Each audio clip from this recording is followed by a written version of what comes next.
Please welcome my guest for this evening, Hiiragi Yuu. Hello, everyone. Thank you for the intro, Jay. Oh, thank you for being here. I'm so excited. Like I said, this is going to be a really fun show. We had a chance to talk earlier in the week, and we just hit it off. And I make a point to speak with all of my guests before actually, going on air. It's just a good way to break the ice, make sure that everyone's going to be comfortable.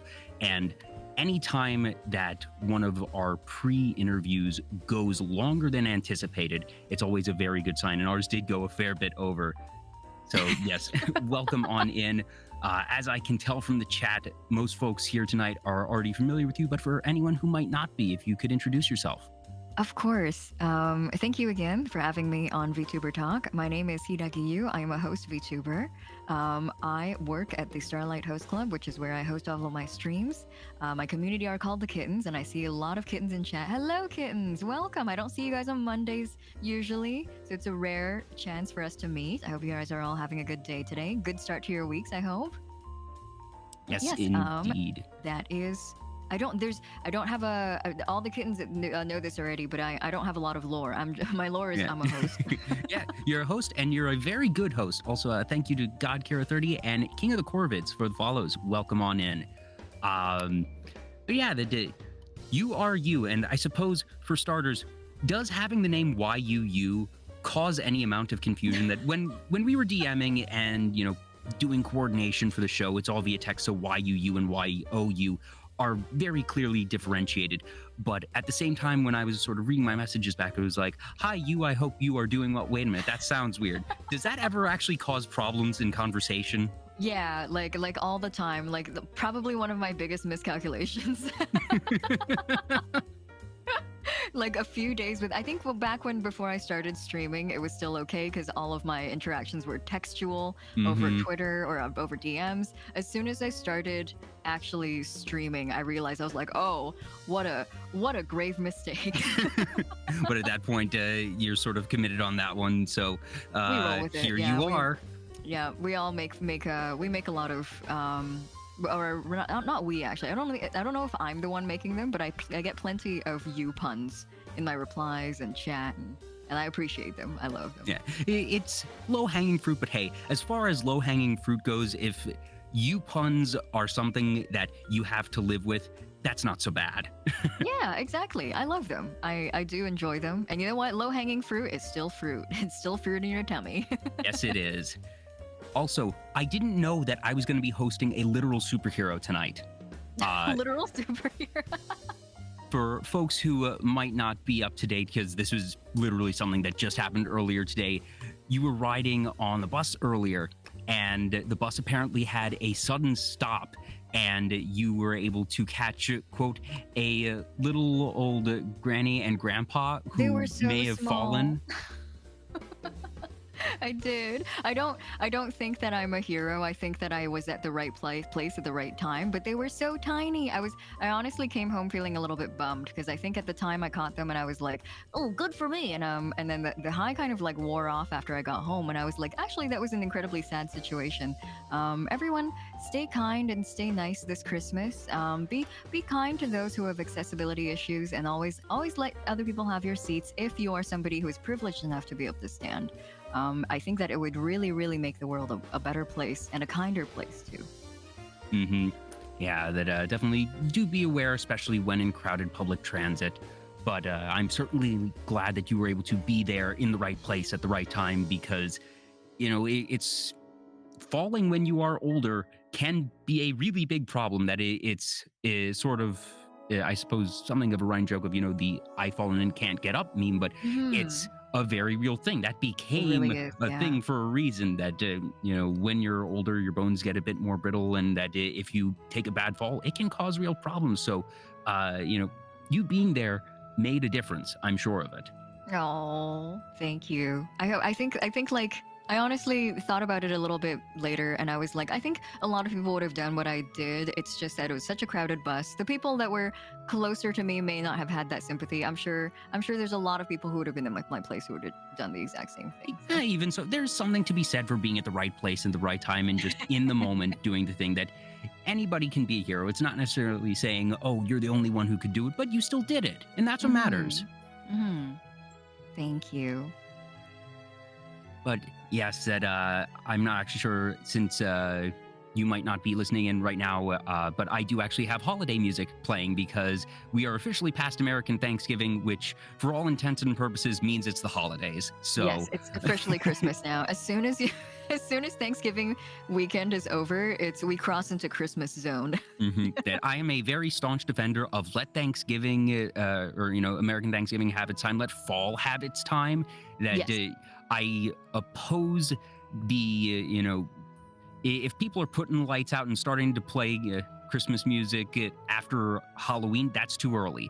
But at the same time, as soon as American Thanksgiving passes, I say, free for all, go at it. I'm all for one solid month of just festive cheer. And I don't even celebrate Christmas myself. I just enjoy sort of the concept of Christmas. I enjoy the festive stuff. I like Christmas music. It's all very happy. I think Padaroos are freaking adorable. I'm very much looking Oh forward yeah, to that's right. that. Tis the season, and certainly with the rise of VTubing, I love seeing the different Padaru models that inevitably come out this time of year because it's so simple, but they're so dang cute. They're so cute. Yeah, exactly. And the tune never gets old. I am also the same kind of person. I never grew up celebrating Christmas, but I can't really help but really enjoy the Christmas cheer during the winter seasons. I'm a big fan. And Christmas drinks. We can't forget about all the Christmas themed drinks. Yes, indeed. And I suppose that's pretty much a good segue right there that obviously, you are a host in a host club, but you also IRL very much enjoy mixology. So I suppose which came first, the interest in hosts or the interest in drinks? And did that initial interest have any influence on the other, or did they both just sort of happen independently and happen to work together? Oh, I think it must have been my interest in mixing drinks. I think that must have came first. Yeah, I've been interested in that for a few years now. I think that I was interested in it as kind of a person who exclusively just went to bars and would like taste drinks and have tasting notes. And then at one point I realized I was like, hey, I can just do that myself. And so I started getting into actually mixing drinks. When I decided to become a host, it was kind of something that, I guess for those of you who are not aware, hosts and host clubs are kind of this establishment where you go and spend the night and you like drink with these people who will entertain you, who will pour you drinks and who will listen to you.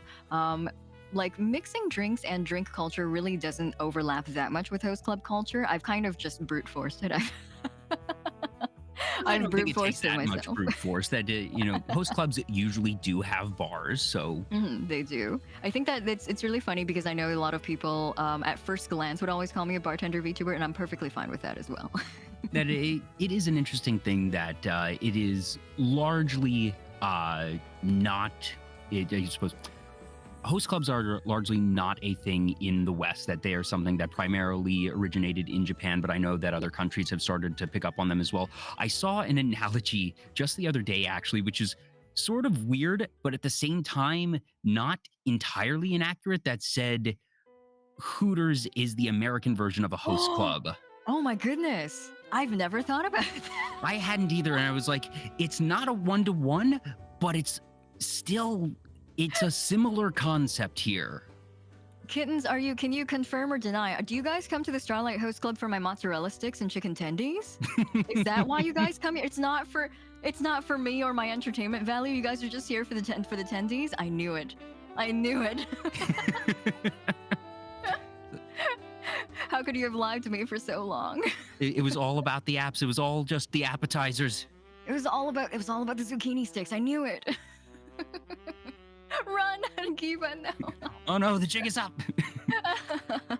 That's a great analogy. I love it. I've never thought about it that way. I have heard people say, so this is a really popular analogy. A lot of people will say, like hosts are like male geishas. A lot of people would draw that analogy, and I've heard that time and time again.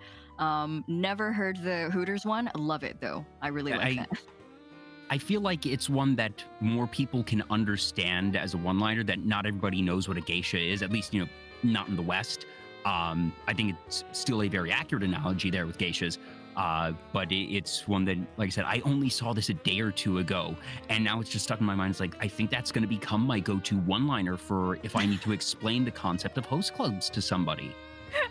That it's a little less lewd for sure, but it's that concept of, you have folks who are the waiters, the servers, who are generally going to be considered conventionally attractive and who are going to socialize a bit with the patrons.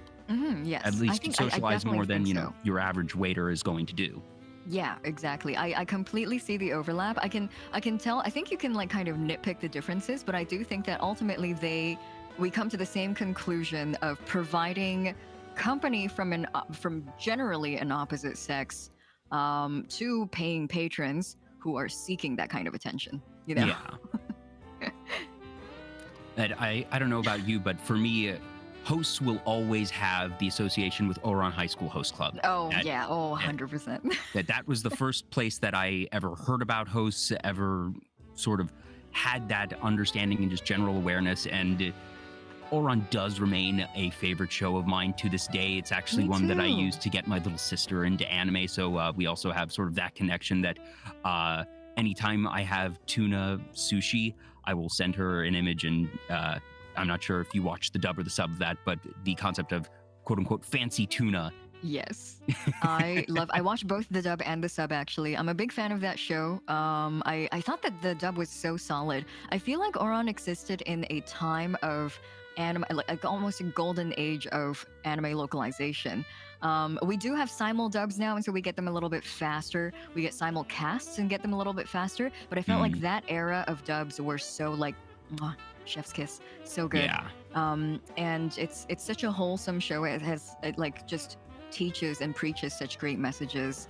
And because of the fact that it existed in that era, so many people became acquainted with the idea of host club through Ouran High School Host Club, which is kind of a cute little like silly high school club appropriation of what host club is, but it communicates the idea.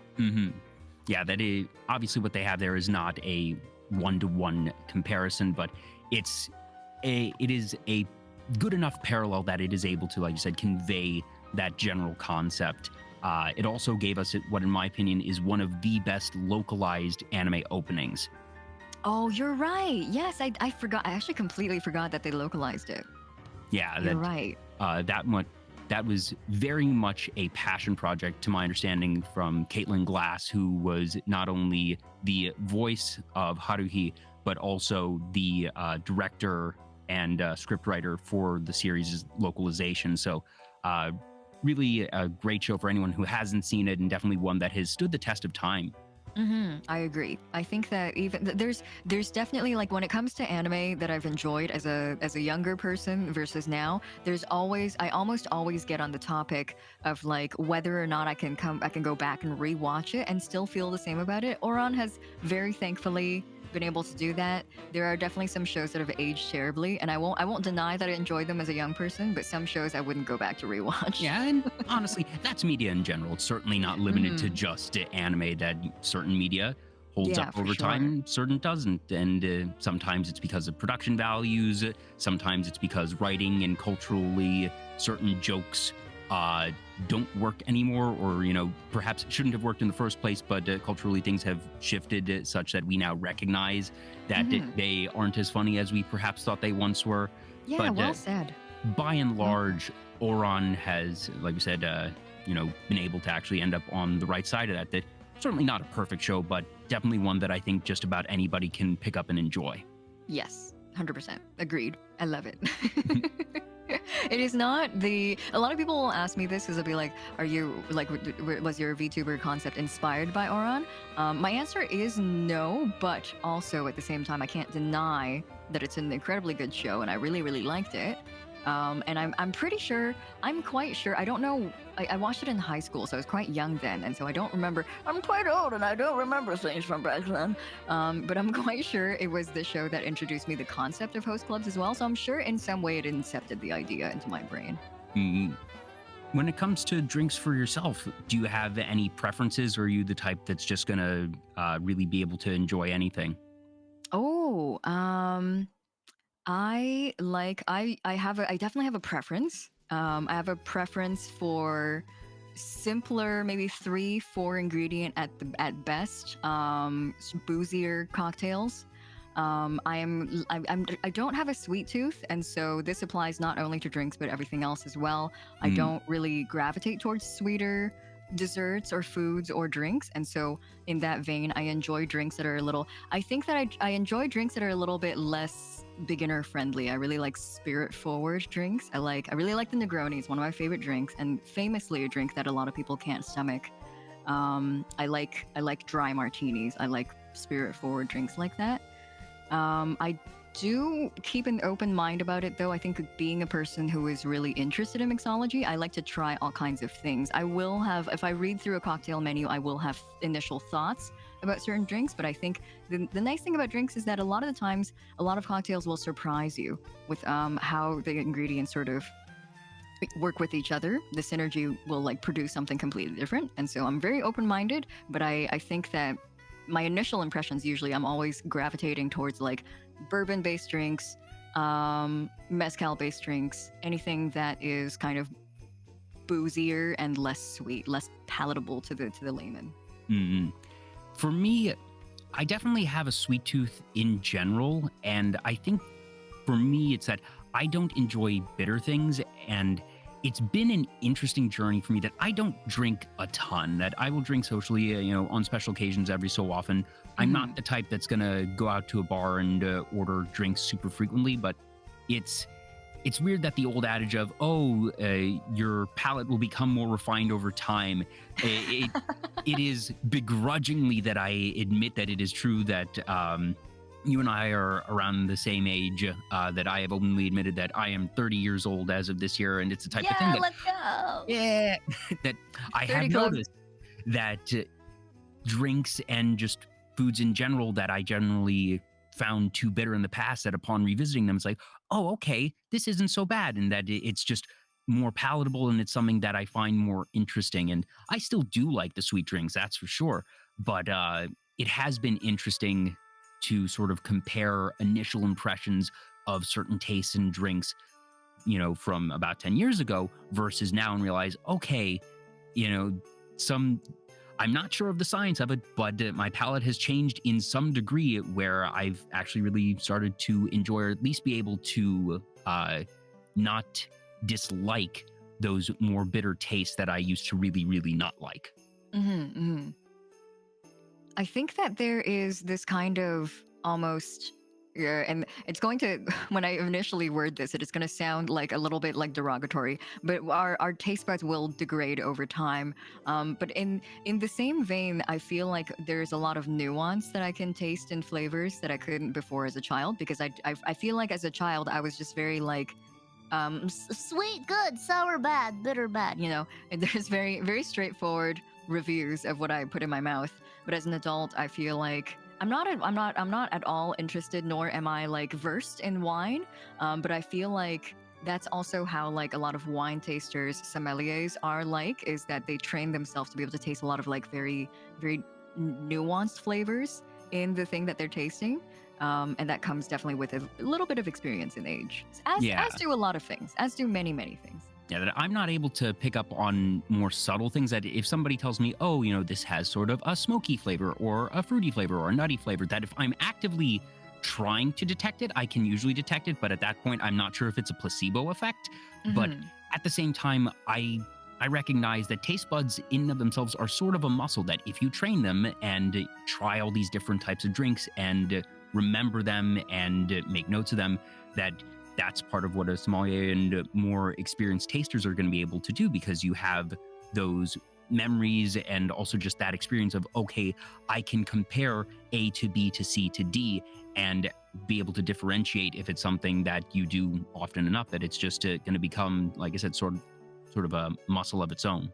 Yeah, exactly. I think that there's a lot of parallels I can draw with. I feel like I get a lot of people asking, like, how do you get comfortable with using your voice, and how do you get comfortable with like singing and voice work? I'd like to draw a parallel. It's the same with voice work. You just gotta keep flexing it. In this case, your vocal cords, like that is a muscle, and you do have to like stretch it and work it, and be able to expand your range and everything. But a lot of things in life, other than like developing a palate for food or drinks, other than using your voice, so many things just come with time and experience. And I think it's quite underrated, to take your time and enjoy and savor and build up that kind of experience, because so many things are so fast paced nowadays.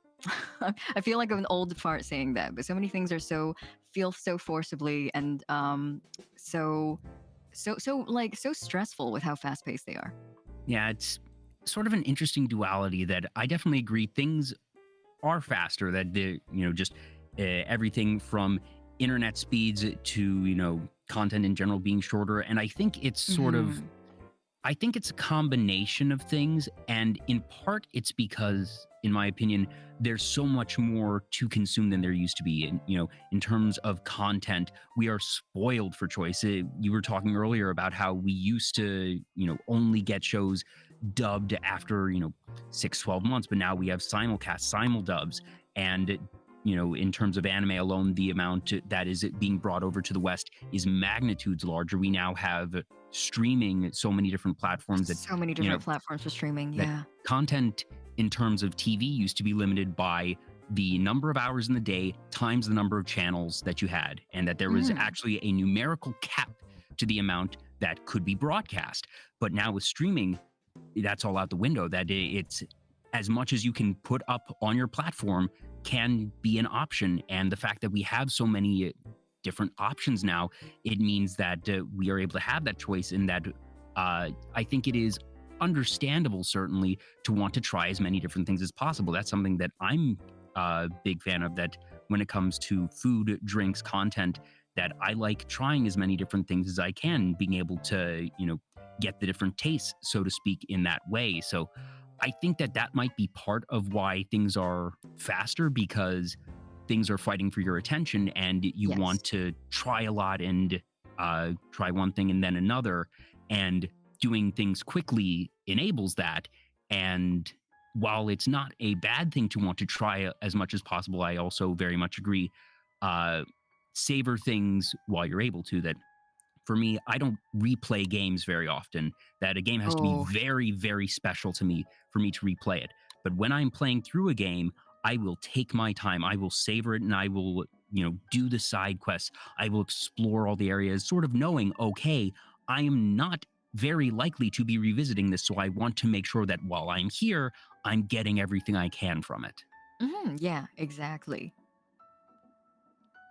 Take your time, everyone. Take your time. Savor the things that you're doing. I feel this is one of the things that I felt quite strongly about when I first started VTubing. When did I start? Last You year, just May, I had think. I think you just had an anniversary recently. I could be I wrong. did, Maybe I'm yeah. thinking of somebody else.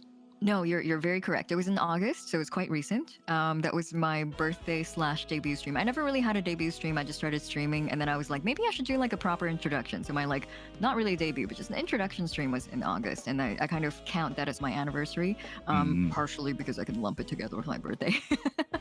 a very convenient pairing for sure. It is, yeah. When I started about a year slash year and a half ago, one of the things that really concerned me, being kind of an old fart, is that a lot of young people kind of are struggling with this idea that they have to get good right now. They have to make good content right now, make good uh be a good content creator right now, or else they'll never make it in life. And I'm like, it's okay. Hey, take your time. I've been there. I've been in my 20s.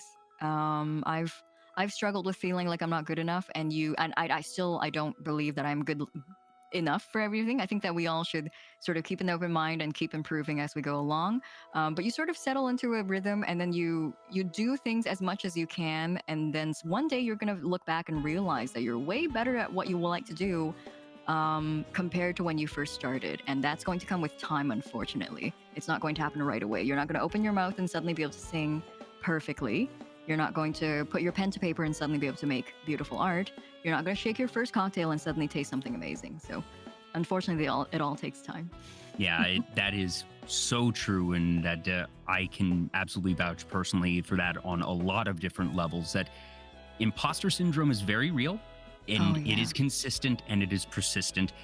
It is very unlikely that you will ever entirely grow out of it, but at the same time, I think it is within reasonable bounds a healthy mental defense mechanism to sort of protect against getting an inflated ego. That I oh, think it is very agreed. reasonable to say, all right, I'm not the best. I still have a lot that I can do. I can be doing more, and making sure that you're just mindful of the things you do and how you conduct yourself. I think that it is a very natural and, like I said, even healthy defense mechanism. But at the same time, you should not let the imposter syndrome and that general fear hold you back from trying new things, from doing new things. That Oh, goodness it's so knows that hard, but I agree. Yeah, it's so that difficult. yeah, and it is sort of weird, but it's also really amusing. Like you said, you will not start off being super experienced, but at some point in time, you're going to look back and realize, oh, wow, I am a lot better than when I started. That goodness knows, this is episode 86 of VTuber Talk. I don't know what I Yeah. expected from VTuber Talk when it started, but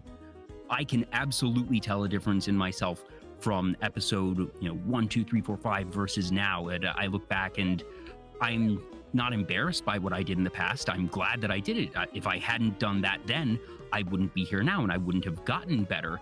But it's that type of thing that you just sort of have to fight through and let it be okay that there's, going to be stuff. You're going to have a bad day every so often. You might not grow as fast as you want, and just keep going. Make sure that you're not burning yourself out. Have a good time. And at some point, you'll just sort of realize, oh, oops, I got good. Yeah. Exactly. I think that it's important to give yourself, and it's hard. I'm not gonna come out and be like, just do this, 5 head.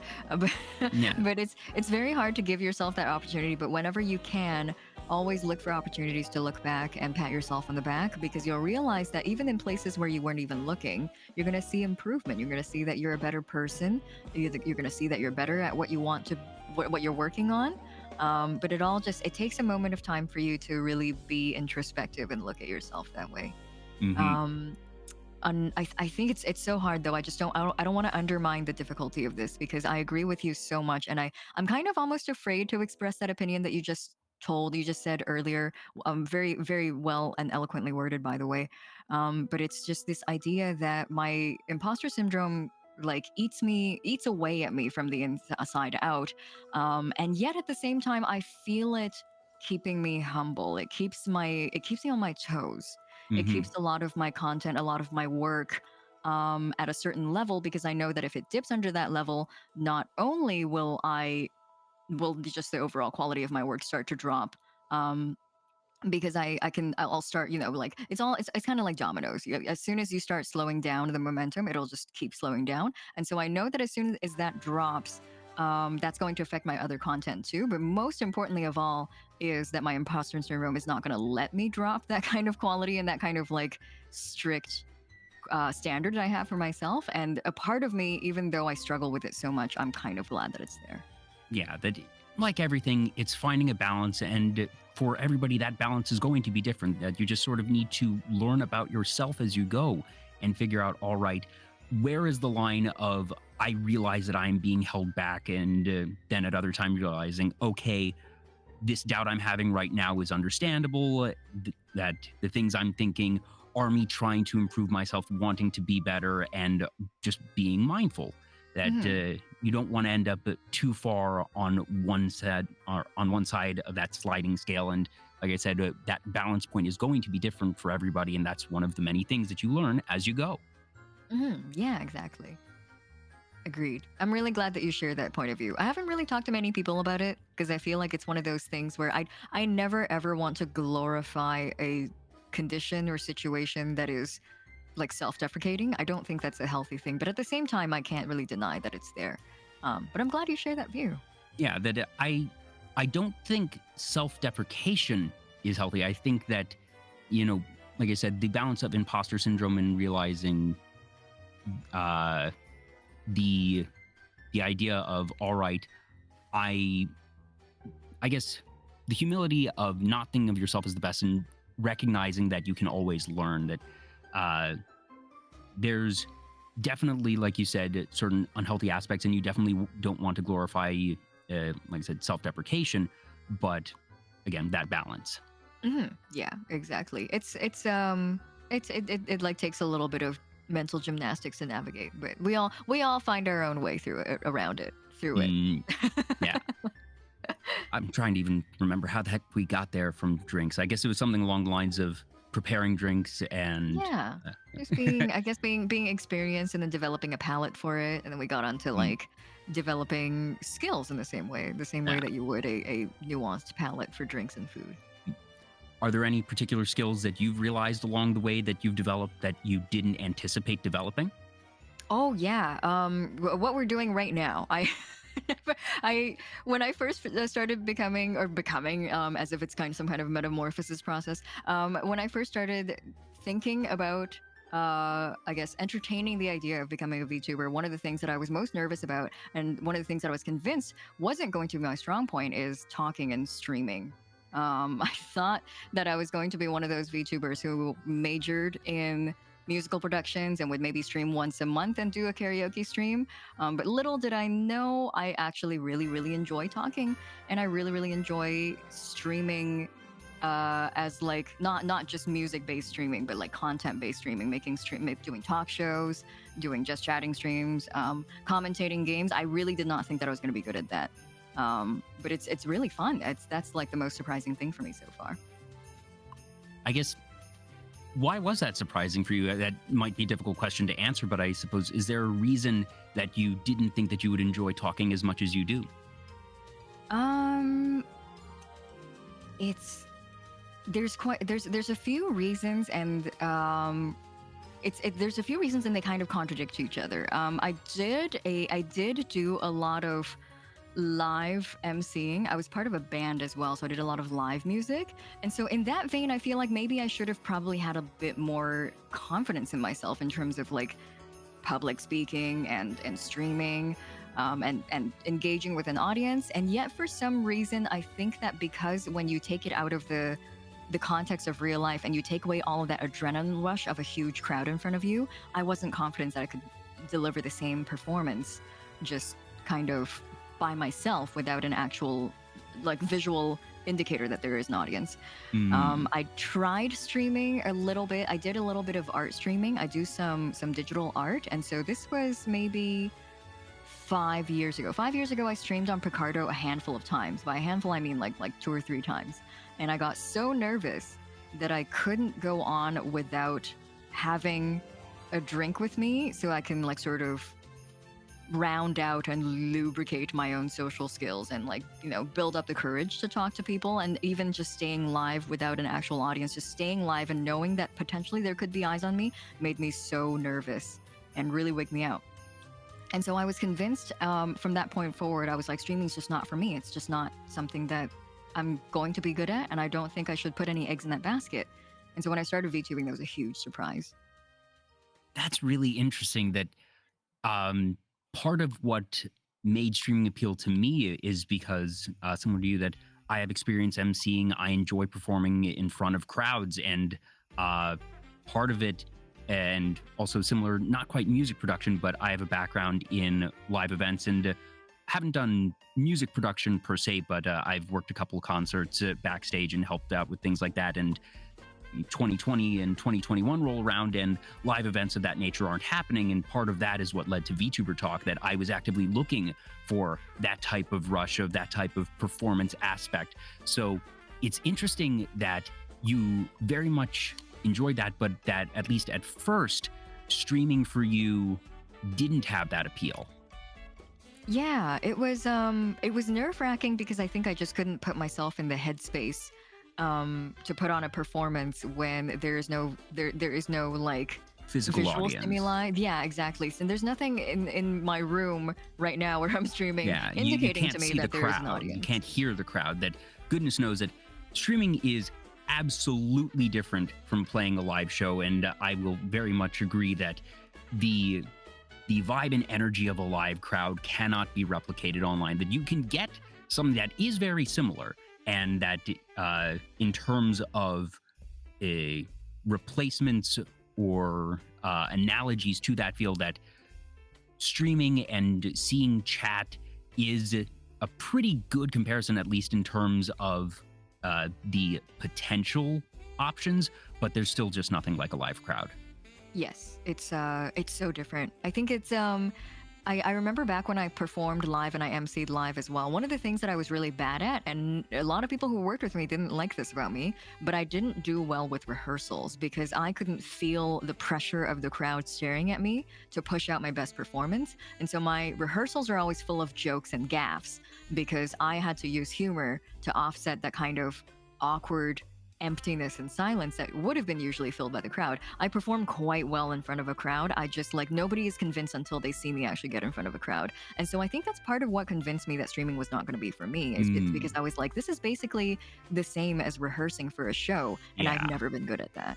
That I'll definitely agree that the field of streaming is definitely more similar to that type of dress rehearsal where you feel like you are talking to no one, and in the back of your head, you either know for a rehearsal, okay, I should act like I'm talking to someone, and streaming, even if you know that you are obviously talking to somebody else and that you have chat out there somewhere, that the dress rehearsal concept being that in between does scan for sure. So I can actually see, knowing that that was an area of struggle for you, does make it all the more logical why streaming would be a bit of a hurdle there. Yeah, it was I still am. I continue to be surprised that I do well during streaming. By well, I guess I mean that I'm really comfortable with it. The first few months of streaming, it was really nerve-wracking. I remember my heart would always pound when I'm looking at the go live button. It started fading after the first few months, and nowadays it's comforting. Like when I have a stream plan in the evening after my 9 to 5 job, I'm very excited to get home. I make myself comfortable. I sit down, I hit the go live button, and I'm very, very happy. It's oftentimes when my day peaks, when my mood peaks, is when I get to go live and hang out with everybody. Yeah, and especially, like we said, you get comfortable with things and you get better at things, and it is not super surprising that over time that you've gotten to this point where it has gone from something that might be a bit daunting to something that you are actively looking forward to. Yeah. Also, thanks to everybody who's participating in the chat. Sorry, one thing that I know that I am not super good at as a host is paying attention to chat. I did see you commenting on some folks in chat, so thank you for helping out there. By the way, Sunny Hinode, thank you for the follow.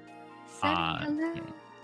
I had a couple folks commenting about self-depreciation and the aspect of crowds, that performing in general is such an interesting thing because it's something that not everybody has experience with, but that I feel it's a very unique experience if you have it. And some folks try it and realize it is not for them and that they do not like it, and that's okay.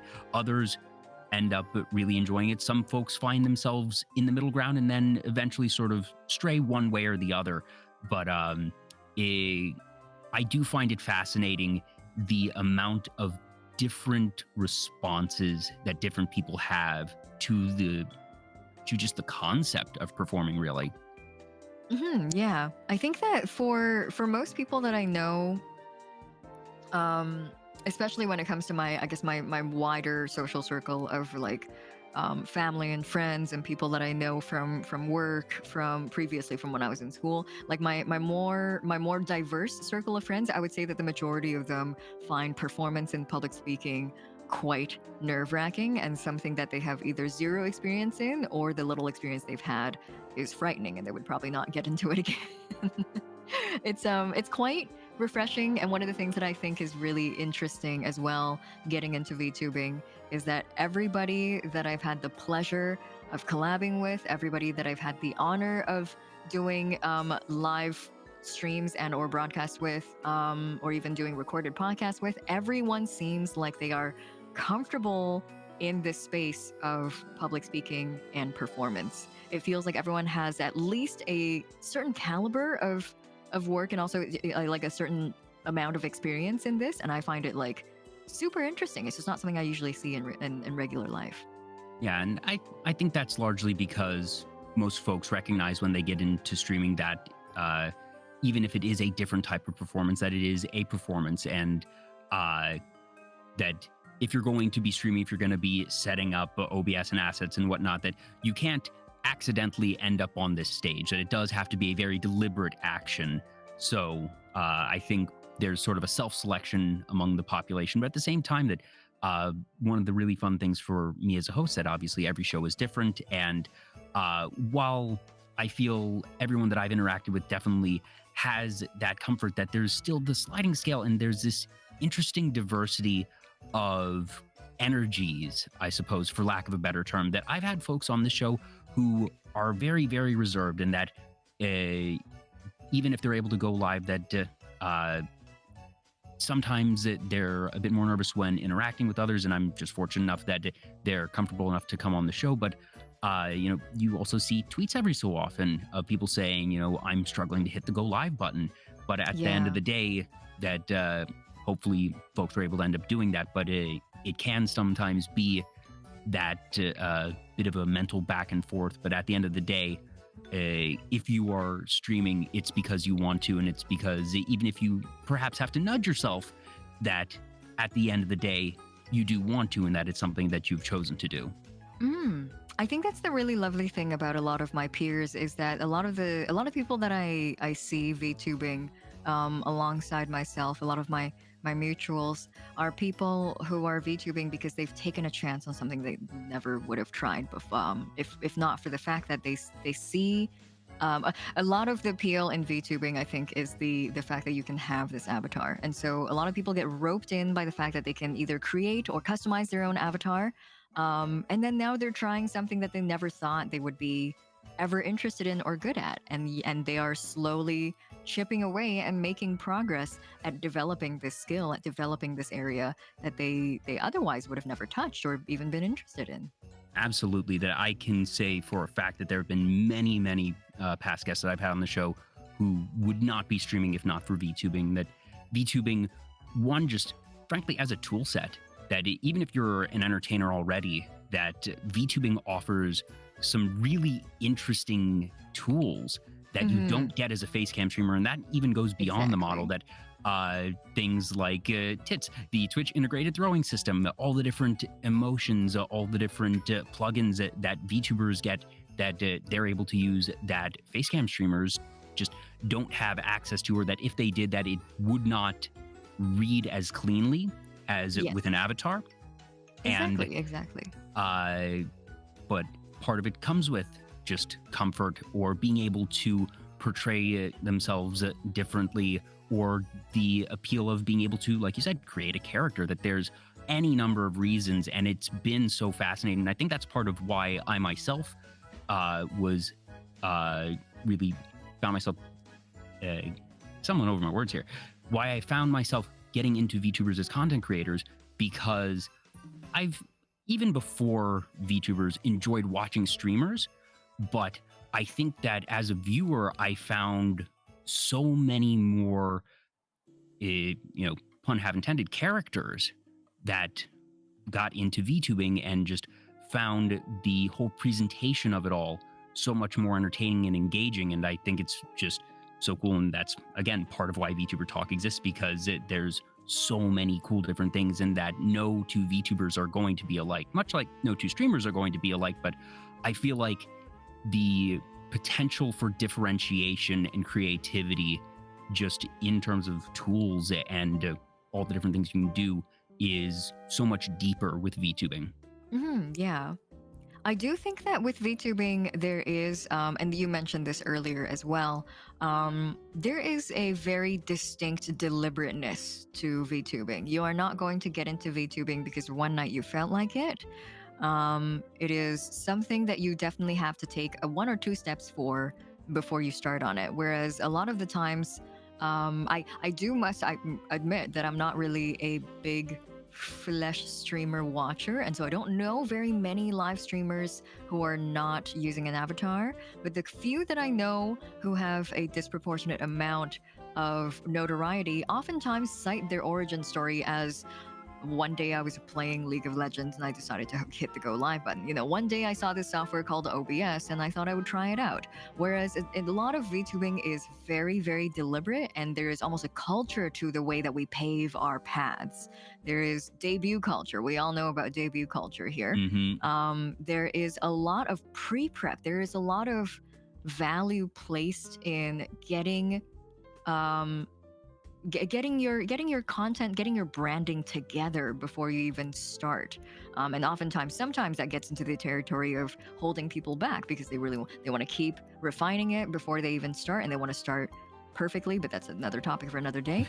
But that's the kind of like really huge distinction that I find between traditional streaming and streaming with an avatar. Is oftentimes I feel like VTubing as a culture, as a subculture on its own, quite oftentimes you are someone who has thought about this. You've sometimes even paid money. You've put money into this before you even started to really get into this content creation path. And I think that's really interesting. Yeah, you have a really good point there because, like I said, nobody accidentally installs OBS and accidentally hits the go live button. But you are not wrong that the number of steps involved in just to go live as a VTuber is inherently much more than going live as a facecam streamer. That in statistics and voluntary surveys and marketing, just data shows that the sheer drop-off of participants by adding a single click to a flow or a form is going to impact participation drastically. And so you still have that voluntary action in terms of facecam streamers that, like you said, you do have to install OBS and then you still have to hit go live. But at the end of the day, that's 2 clicks, and going from, 2 clicks or 3 clicks to 20 clicks to having to add in potentially upfront costs, so that, or even just deciding on a model or deciding on a design, even if you're just a PNG tuber and you've doodled your own little thing and imported it, that it requires, like you said, that amount of forethought, which goes well beyond what it takes to just start streaming, which already has that inherent voluntary nature, but then, you are expanding it from there. Yeah. I think that I just had like I had this flashback while you were talking. While you were speaking, I'm like, oh, I went to a Christmas party. This was quite a few years ago. Well, that's not quite a few years ago, actually. I'm just kidding. It was a year ago. It was exactly 365 days Time's ago. relative. I went to a Christmas party, and I went early to help out with the hosts to set up and cook anything that still needs to be heated through. And we were chatting, and they were like, I was like, who's all coming today? And they said, oh, there's this person that and this person, and they were like, oh, there's these 2 people that you might not be acquainted with, but they also stream. They stream on twitch.tv, and so maybe you'd have something to speak to them about. Maybe you have like a common topic that you can chat about. And I was like, oh, interesting. What kind of streaming do they do? What kind of games? And they're like, oh, well, they just whenever they play games on their PS5, they hit the go live button. And I was like, okay, so we have there's a very different definition of streaming, because I think that for a lot of us or at least in the community that I hang out with, and I am active in, a lot of us consider streaming and content creation to be something that is a lot more, again, it's about the deliberateness of it. There's a lot more intent and deliberateness with streaming than just going I'm going to play this game, so I'm just going to go live, and whoever wants to watch me can come watch. Oftentimes, a lot of people that I work with, a lot of my peers, are here to put on a performance. They're here to hopefully have the people who come in be entertained, laugh, cry, get angry at them. There's all kinds of different appeals to these streamers, but there's definitely a common desire for us to hopefully elicit some sort of reaction and put forth a quality of content for our audience, other than just going I guess you can watch me play this game. Yeah, and I think it is a very good thing that the barrier to entry for streaming is so low that it can just be sort of an on the whim, you know what, I'll hit the go live button. And like you said, there have been a lot of people who've gotten very big with such humble beginnings. Yeah. So And that's not great. at all like But invalid at all to have that kind of desire, because so many really, really famous people, the top earners of Twitch, some of them have this origin story. But it's just so fundamentally different from what we're used to. And that in terms of, you know, starting up conversation at a holiday party, that those are two very different types of streaming. And just like you said, the sort of intent of it all and the effort that's put in is going to end up being different. And it's really interesting that things end up having that difference. And I think that's also part of why so many VTubers are just so high quality, because there is that intent, because you actually do have to put in the thought. And Yes, I certainly know as a host, we talk about being spoiled for choice in terms of content, that I know I will never run out of folks to have on the show, that the struggle is for me to just, find folks and look, but I don't need to look very far. That it's something that I'm very, very fortunate in terms of just, like I said, being spoiled for choice there. Yeah, exactly. I think that we're in certainly an insulated bubble of content creators, but not in a bad way. We are surrounded by really, really high quality content creators. It pushes a lot of us to do better as well. I remember reading this statistic, and this is a dated statistic, and so don't quote me verbatim on this, but about a year ago, when I first hit affiliate, people were saying, hey, if you hit affiliate, realize that you are in the top 5% of Twitch or something like that.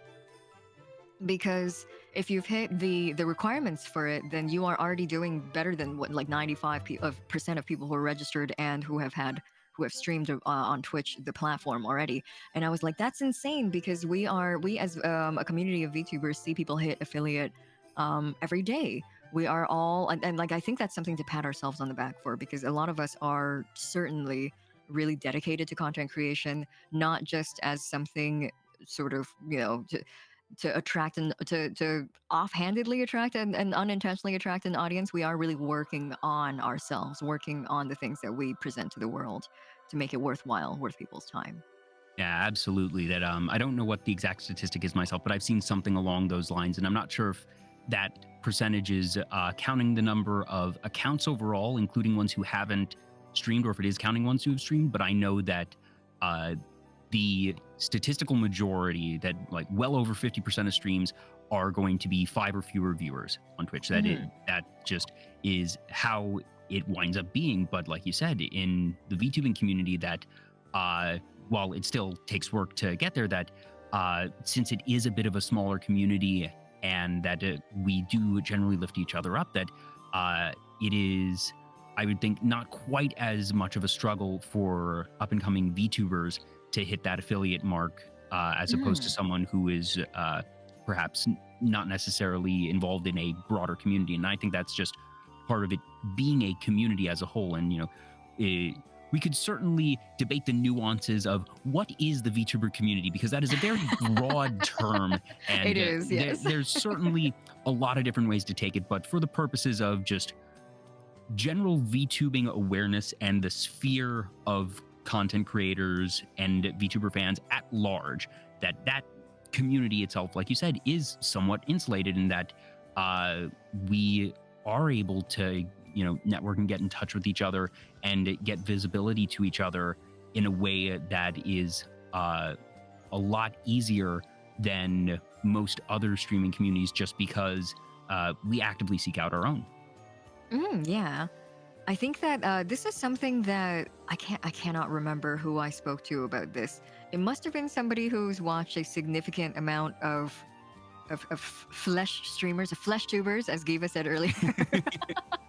That's the other thing of just, us trying to find what is the right term of, that I've heard flesh tubers or face cam streamers. And it's, if you had asked me 5 years ago, would I have to even consider the existence of such a term, I would have said, what are you talking about? But it is something that there isn't quite a unified accepted term on that. But but we like using the word flesh, because I think it's just, it's not a word you get to use a lot. It is. It's just so funny and so like so novel that it draws in like a it elicits a reaction out of people. I Yes. definitely like seeing flesh tubers a lot. One of my friends who watches a lot more flesh tubers than I, we were talking about just VTubing and streaming in general as an industry, not just VTubing. And they were like they were talking to me about this, and they were like, I hope you realize that like collabing as a concept is quite unique to VTubers. It's very rare and it's quite a novelty for flesh streamers to have collaborations. Every now and then you'll get like certain people who definitely know each other a little bit better having sort of co-op streams where they maybe play a multiplayer game together, but like collabs like what we are doing right now, like this is quite unique to the VTubing culture. It's something that VTubers enjoy and do a lot more frequently than other types of streamers. Yeah, I hadn't even realized that until, well, I guess I don't think I consciously realized it until just now with you saying it, that I think subconsciously I've been generally aware that, yeah, when I was watching more flesh tubers back in the day, that, like you said, collabs would be for a special occasion for folks that they already knew very, very well. And even then would not happen with a ton of regularity. But, you know, in VTubing, most folks end up collabing once a week, if not more Yeah, sometimes. And that exactly. sometimes it ends up being with folks that they are closer with and that you'll end up having recurring collabs. But then you have folks like me who just, I guess I'm a bit of an anomaly as a talk show that by design, I'm going to be talking to somebody different every time. But I think you do see folks taking chances really on collabs a lot more in VTubing with folks that, you know, they might know one person in the group, but that I think folks are generally more open to getting involved in collabs with people that they might not know as well, as long as there's one person in that group that they know at least moderately well. For sure. Sounds like tube steak. I saw Koto Bakana said I used the word meat tubers, and I was like, God, that's great. I need to adopt that into my vocabulary. Thank you, Koto. I'm just thinking, was it a Silence of the Lambs or something? Why doesn't the biggest VTuber just eat all the other VTubers? Yeah, why don't we just start eating each other? Something modest proposal? No, wait, no, that's different. But gosh, again, one of the things that I love about these shows is that you know, we have a couple ideas of what we're going to talk about. I don't know where we're going to go, and then when I try and mentally retrace, all right, how the heck did we get there? I need to actually think about it because things just wind up on these fun little paths, and that I wasn't expecting to really open the show with this type of content creation talk. That it was something that we'd mentioned we might get into, but we really just We fell did. into that. But that's been that. It perhaps ironically isn't something that I talk about every day, but I know it is something you enjoy talking about, and it's so interesting because even within content creation, there's so many different facets that I've had folks who are really into the numbers side, and I've had just incredible conversations with folks about, you know, having a healthy relationship with their numbers, which fortunately is becoming a much more recognized thing in the VTuber community. I think the streaming community as a whole, being able to, you know, pay attention to metrics and work with them, but not let them overwhelm you or to not become obsessed with them. And I've had other folks who have, you know, gotten more philosophical, which is the direction that we've leaned a bit here. But there's just so many different angles to it. You even had a stream a while back, I think it was about a month ago, where it was send in your hot takes about streaming Yes, we and did. VTubing. Yes. I'll admit I did send one in, and mine was a bit of a wall of text. I don't think it got covered on the stream, but it was still a very fun stream to watch it.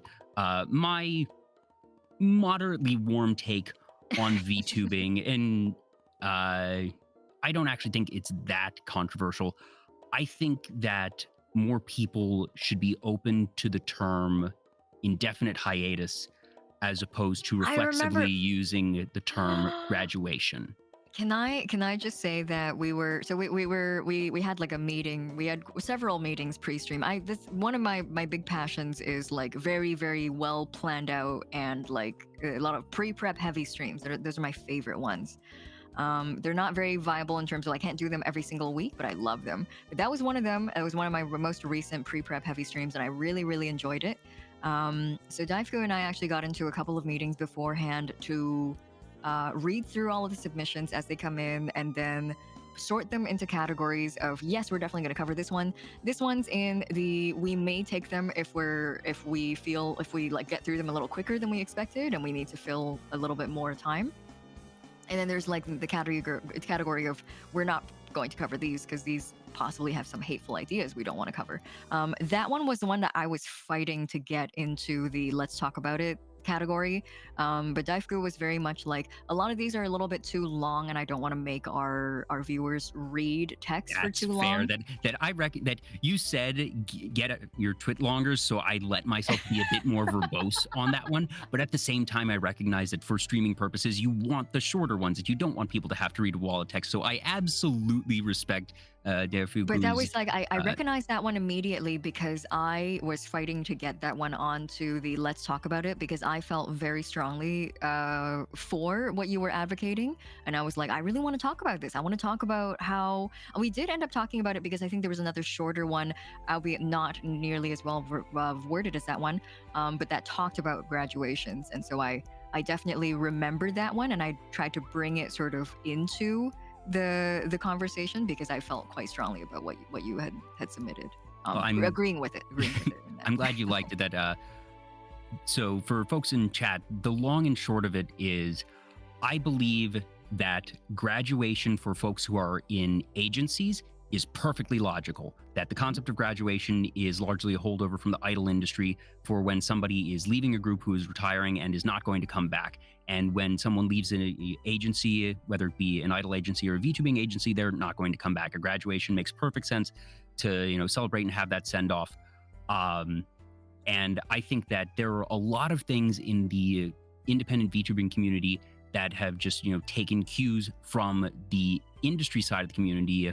One thing you mentioned earlier is debuts and a lot of the different concepts there, and that while I think that it is right and healthy and thoughtful for people to step away from streaming and VTubing, whether it be for personal reasons, whether they have realized just I don't enjoy this or I don't have the time, the one thing that I feel is that the term graduation, at least as it is thought of in the VTubing community, is a very final thing. It is a generally irreversible thing in that you've had a couple instances of folks where they have graduated and then come back later and people feel that they may have been deceived that was the initial graduation just a ploy to garner sympathy or to garner donations. Exactly. And without any commentary on specific instances, I always worry, when folks say, I'm graduating because my schedule's gotten too busy. That's the type of thing where I look at it and say, then don't say you're graduating, just say indefinite hiatus. That, Kizuna I recently took an indefinite hiatus. They specifically use that. So I was hoping that with, one of the original VTubers really having that terminology, that it might trickle down a bit. Doesn't seem to be the case, but I'm fingers crossed hoping that it's similar to the concept of having a healthy relationship with your numbers, something that hopefully proliferates a bit more over time, because, if you realize that you're not having a fun time VTubing and you want to stop, do that. Do what is healthy for you, please, by all means. But I never want to see someone paint themselves into a corner. And I always worry that the term graduation does that unnecessarily. Yes, I agree with that 100%. I think that it's an irreversible decision, whether or not you intend for it to be irreversible. Because if you as a person, you want to hold a graduation stream but then come back later, you're welcome to do what you want. But the general public, the general public are going to have different things to say about that. I think graduation as a concept is highly, almost overly committal, and might I say, a little bit too dramatic for the decision that you are making. I can again, I like feel like what you said earlier about agency VTubers and agency talents, I see that completely because the what a lot of people might not realize actually is the intellectual property of the character that you play within an agency belongs to that agency. And so as soon as you quit and you decide to leave that agency and seek out greener pastures, it is effectively the death of that character. If they want to recast it for some reason, which is not a usually if you're someone Very who has rare been thing. very, very rare unless you're someone who's been active for maybe like a week or two before you know, quote unquote Yeah. graduated. Um, but like that like the fact that that concept of the intellectual property being owned by the agency and then you leaving that character to move on to something else, that in itself I can completely understand because that is certainly that we are certainly holding a funeral for that character. That character is not coming back. You and your era of playing that character is over. But as an indie and as someone who is a casual streamer, if you're simply a content creator who manages yourself and you're not under an agency and your character is your own intellectual property, I really truly do not think that there's a lot of reasons for you to hold such a dramatic sort of and I keep using the word funeral, and I feel like it's a little bit um, drastic, but at the same time, I feel like the way graduations are handled is they are almost treated like Yeah, funerals. that they are considered that level of final. Yeah, And, yeah, if you know that you need to take a hiatus, if your schedule's gotten busy, or even if you've just lost the spark and if you don't know you're going to come back, that's fine. I'm not saying you should continue when you can't or don't want to. Then my whole thing yeah, is entirely regarding the terminology and branding that, you can say, hey, I'm about to go on an extended hiatus. I don't know if I'll be back. And you can be upfront to whatever degree you want. That some folks are very open about circumstances when they stop, others are not. Totally fine. Do what is best yeah, and right for exactly. you. But Hmm. at the same time, that I feel like a lot more people probably could say, hey, I'm going to be stopping. I might not be back. And that you should probably consider this to be my last stream for a very, very long time, possibly ever. And that's okay. That if you want to make sure that people come out for a farewell, absolutely, there's nothing wrong with having that farewell. It's Yeah, just about leaving that door cracked open just in case. yeah, exactly, exactly. I agree wholeheartedly. It's just so very dramatic and a very drastic course of action to take for a lot of indies, I think. Yeah, and I understand logically how it happened, that it is entirely understandable that, of course, folks are going to take their cues from agencies because agencies are the ones that are big and successful. And, imitation is the sincerest form of flattery. And Hmm. when you are especially in a relatively new space like VTubing, then, VTubing has been accessible to the general public, I would say, for about 3 years at this point. That the early days of Kizuna, the barrier to entry in terms of cost and technology was prohibitive, and that things really only started to be possible for independent streamers, I'd say, in the past 3, maybe 4 years. And naturally, where are they going to look? To the agencies, to the really successful ones, to the pioneers of the space and of the content genre, so to Hmm. speak. Exactly. And Yeah. it's I think that that's one of the unfortunate things that have been brought along. And while I see how and why it happened, it's one of those things that obviously I'm not a VTuber myself, so I try to always say these things, as politely as possible, with a grain of salt as possible, and understanding that, you know, everybody has their own unique circumstances, and you should always do what is right for you. But like I said, I just like to sort of make sure that people don't accidentally paint themselves into a corner in case they have that change of heart or change of circumstance down the line. Yeah. Agreed. I'm glad you brought that up. I'm also glad to find out that that was from you. Yeah. That I don't feel like it is a terribly hot take. I am generally not the type that's gonna try and set things on fire, but I felt like that was something that didn't that doesn't get discussed a whole lot, and that was as appropriate a time as any, but also from your perspective as the streamer and the content creator, surprise, surprise, the talk show host is very verbose and types a lot as well. So I can understand that you wouldn't want to put up that wall of text. Yeah. But I did really appreciate that sentiment. I don't think that it gets talked about. There's a lot of things that we kind of sidestep and we don't want to talk about, and I think that's the kind of like lukewarm area that I appreciate having talks in. Is just these things that don't get talked about enough. They may not spark a revolution. They may not make people like butt heads. They may not split families and friend circles apart.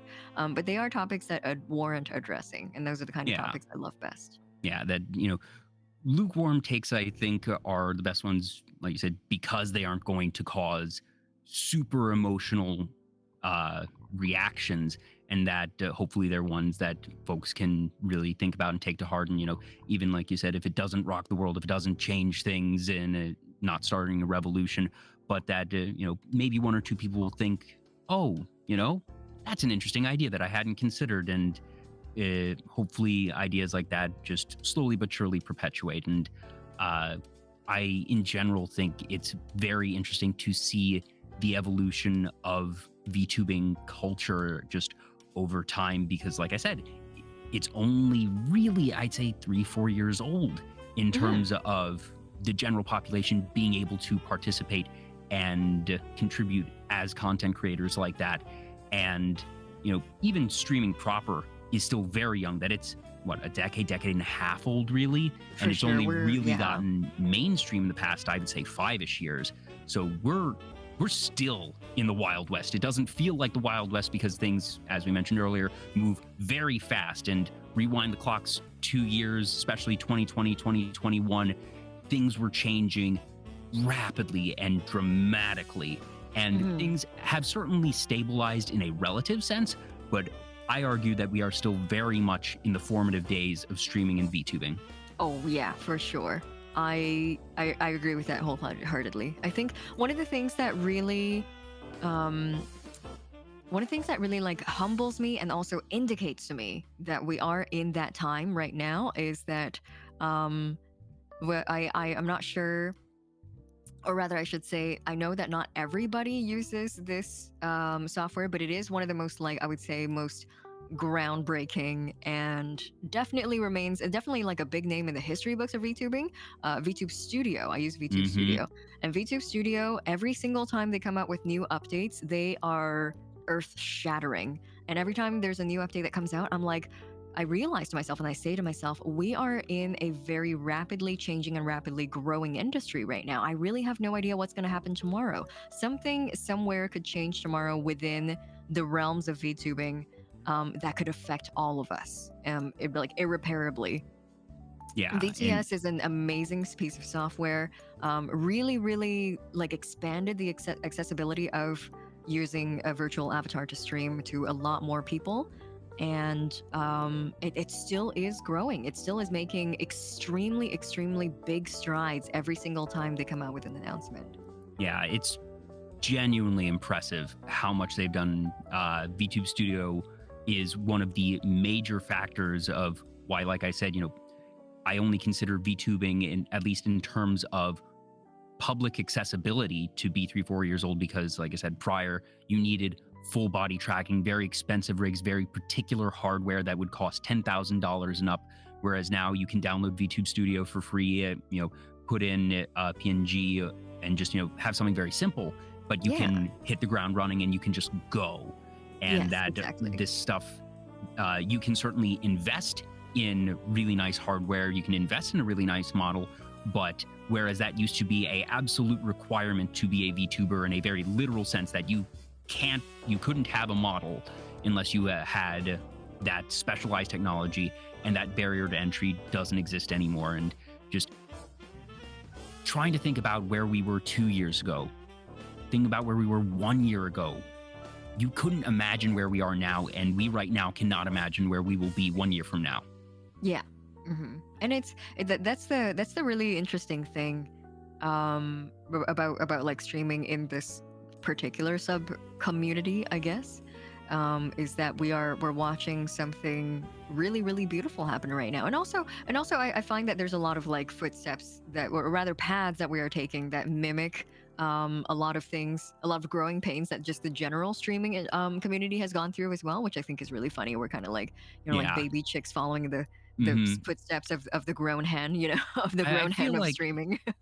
and you see this in a lot of different communities. You see it in fandoms, even, of just sort of, like you said, retreading the steps of predecessors, falling into similar pitfalls because, certain pitfalls are just very human. And, statistically speaking, when you have a large number of people, that odds are there's going to be a couple folks that are not as savory, and that, Yeah. certain problems will occur, and that the community will have to face those problems in its own way, in its own time. And that's just a thing that happens. Hmm. And with technology, with art, with entertainment, with the industry, everything from comics, movies, TV, that there's so many interesting parallels uh, of all these different types of media and entertainment as a whole. That if you look back, you can see these parallels. And VTubing obviously is going through it at a very expedited rate because of the rapidly evolving technology. But Yes. at that same time, it's really cool to think that for as far as we were 3 years ago and as far as we have come since, that you know 5 years from now, 10 years from now, like I said, we just can't even imagine what we're going to be capable of and what technology will be available. And if what we have now is what we got in, basically 3 years, and what we have right now is still really good, really cool, it's just, where are we going to be at that point? Because, like you said, every time that VTube Studio has an update, that it's going to be something groundbreaking, and that OBS, even if some of the updates kind of break things, that, eh, OBS is still an incredible piece of software. Oh And, yeah. the fact that it's free, and even if there's hiccups along the way, the fact that so many people are working on it, and a lot of people just work on it voluntarily, that the O stands for open source, Hmm. and Yeah. that you have these people collaborating to make this software, make this platform possible. Because, Hmm. before OBS and before Streamlabs, if you wanted to stream once again, similar to VTubing, that you needed very specialized technology for that too, Yes. or at the very least, even if it wasn't barrier to entry in terms of cost, there was a high barrier to entry in terms of uh, technology and software understanding, that you had to get much more complex software and know how to run it, whereas OBS is much more intuitive, and that there's a lot of guides out there, and it doesn't take a lot of technical prowess to be able to put together something that is viable.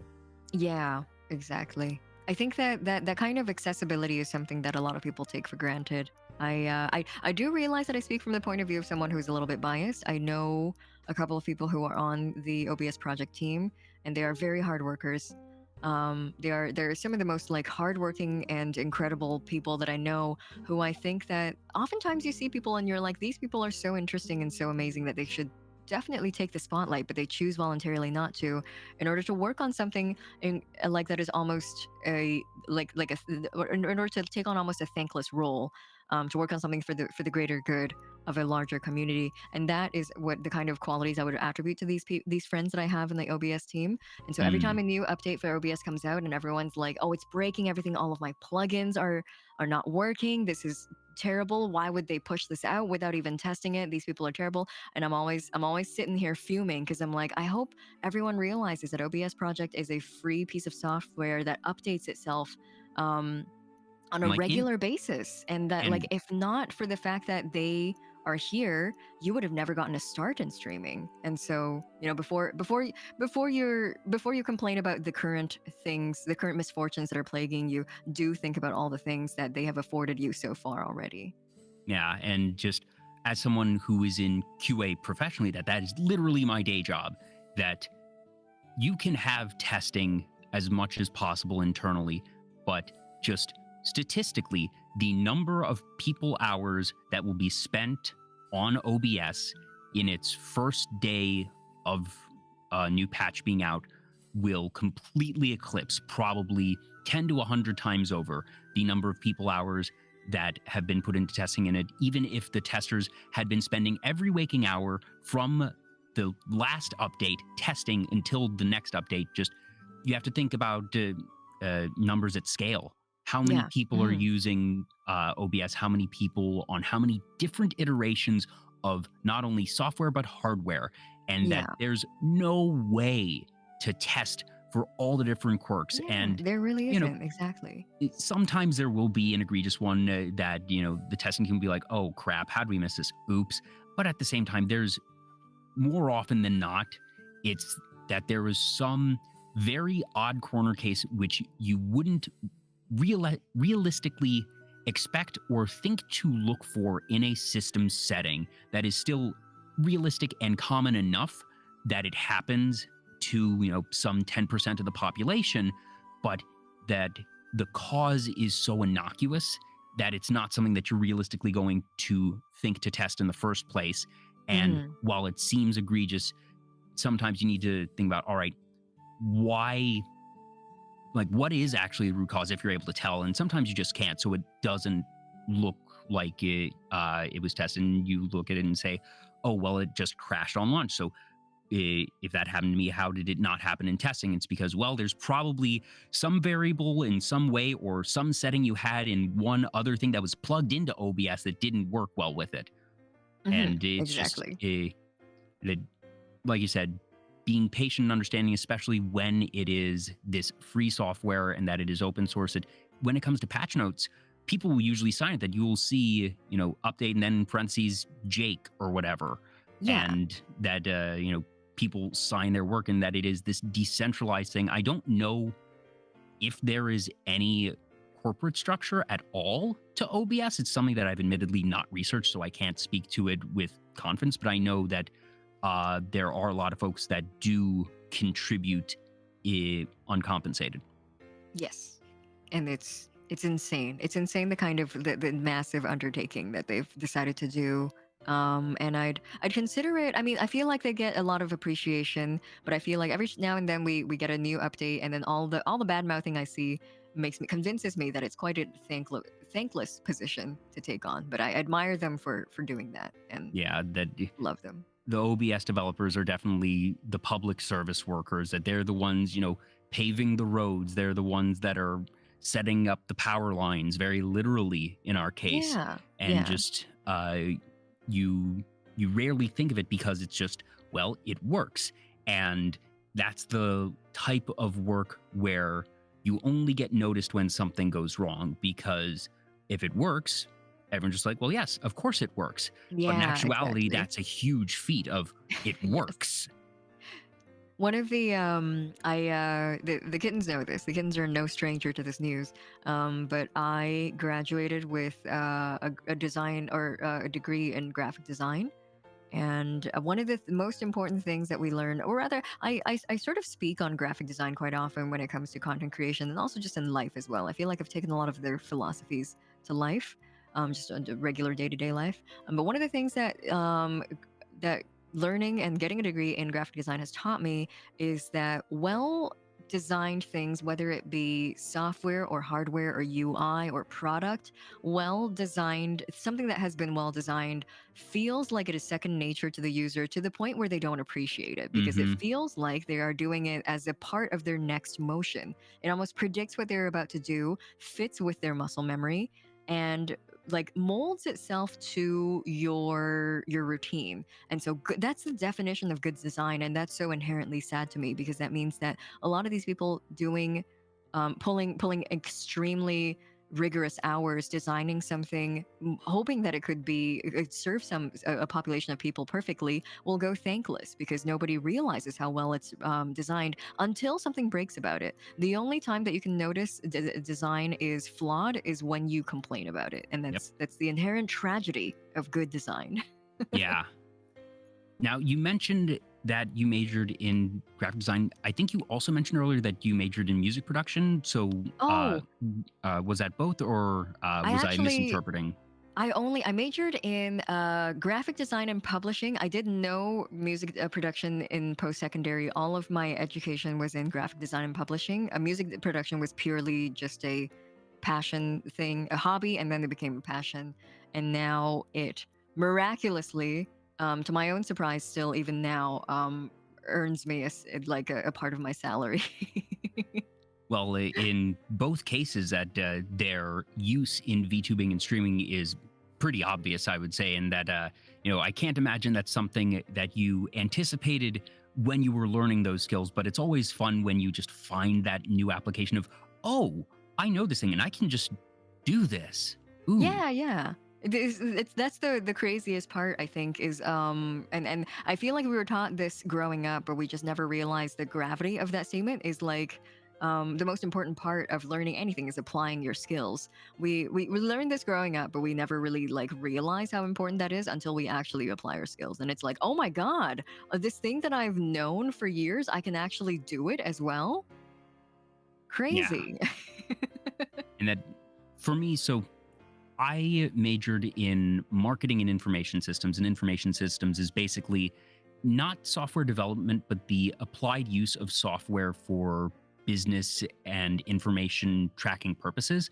So I have a very base level understanding of code. I've written a couple blocks of code in my time. I cannot write much unprompted, but if I look at a block of code, I can make a very educated guess on what it is doing and how it works. And between that and just other experiences when it comes to design and QA that I've, incidentally picked up an eye for certain things, part of it being not the graphic design background of it, but that I think that's part of why I sort of notice those different pieces of things working as they should and the appreciation there. And then also, the commentary I made earlier about voluntary participation, how one or two clicks can make participation just fall off a cliff. That's something that I learned way back in marketing classes when it came to surveys and data collection and things of that nature. And just those types of concepts and finding how they end up being relevant in different areas, different walks of life is always a really fun thing.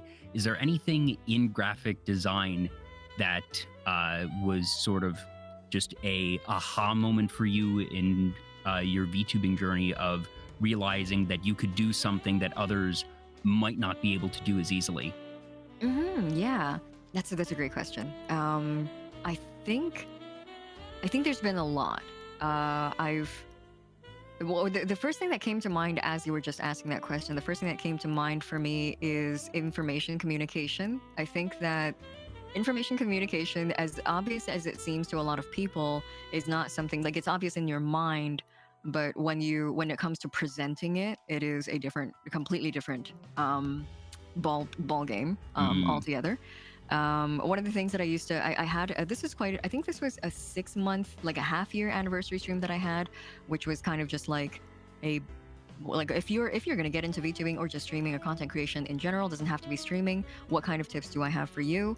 And one of the things that I touched on was please make sure that like information communication is clear, concise, and obvious to everyone who is here, who has like nowadays information speeds and also the amount of people who are out there putting themselves out there is so abundant that you have to go on the assumption that everybody whose eyes land on your profile or even on your name and recognize your name as a string of words and have enough interest to go into your profile, that is precious attention that you are given, and you must hook it immediately. And so your profile cannot have any clutter in it. Be obvious and be concise about what you are presenting to people. If you have commissions open in your name, if you're someone who is like John Smith in brackets, commissions open, make sure that whoever clicks into your profile knows exactly what kind of commissions you are taking and where they can see this information and what your prices are. If they can't reach that within, I want to say as a person who is a content creator who is constantly looking for other artists and animators and musicians to work with, I will allow up to 3 clicks before I give up. And that is very generous. For any other layman user, if they are not seeing anything within even 1 click, they are gone. You have lost their business. So you need to hook their attention so very quickly, and you need to make it concise first. So the most honest thing you can do is make it concise, is to communicate your intents and what you are offering to them as obvious as you can. You cannot have any room for embellishment or even like suspense in this case. Um, and then obviously there's the I guess I would personally like to say a slightly more underhanded method, which I think is there's no shame in using it, is like is clickbaiting, you know, Yeah. is making sure that somebody is feels intrigued enough that they're going to click through. You're going to get one more click out of them, you know, but that Hmm. one more click is so very precious. And so information communication, concise presentation of information, I think is something that has come into use for me a lot over the last year and a half in VTubing. It's something that I never realized was something that, like, I think everyone knows this. Everyone knows this in the back of their mind. They just don't have the skill set to properly put that together. And having learned that, having majored in that for almost 5 years, it's something that's like second nature to me.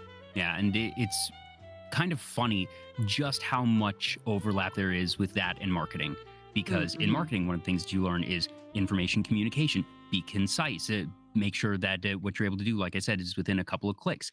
The concept of clickbaiting and just the balance of, for lack of a better term, tasteful clickbaiting. That yes, you can get that one more click out of somebody, but at what cost? That you better make sure that what they get out of that click, even if it isn't 100% what they are expecting, is good and relevant, because otherwise they're going to feel betrayed and then just not engage with your content anymore, because they will reflexively think from that interaction, okay, I can't trust what they have to say, or their content isn't what I was looking for Mm-hmm. as Yeah. advertised, or even if it wasn't as advertised, it still wasn't something that was valuable to me, and will mentally mute you.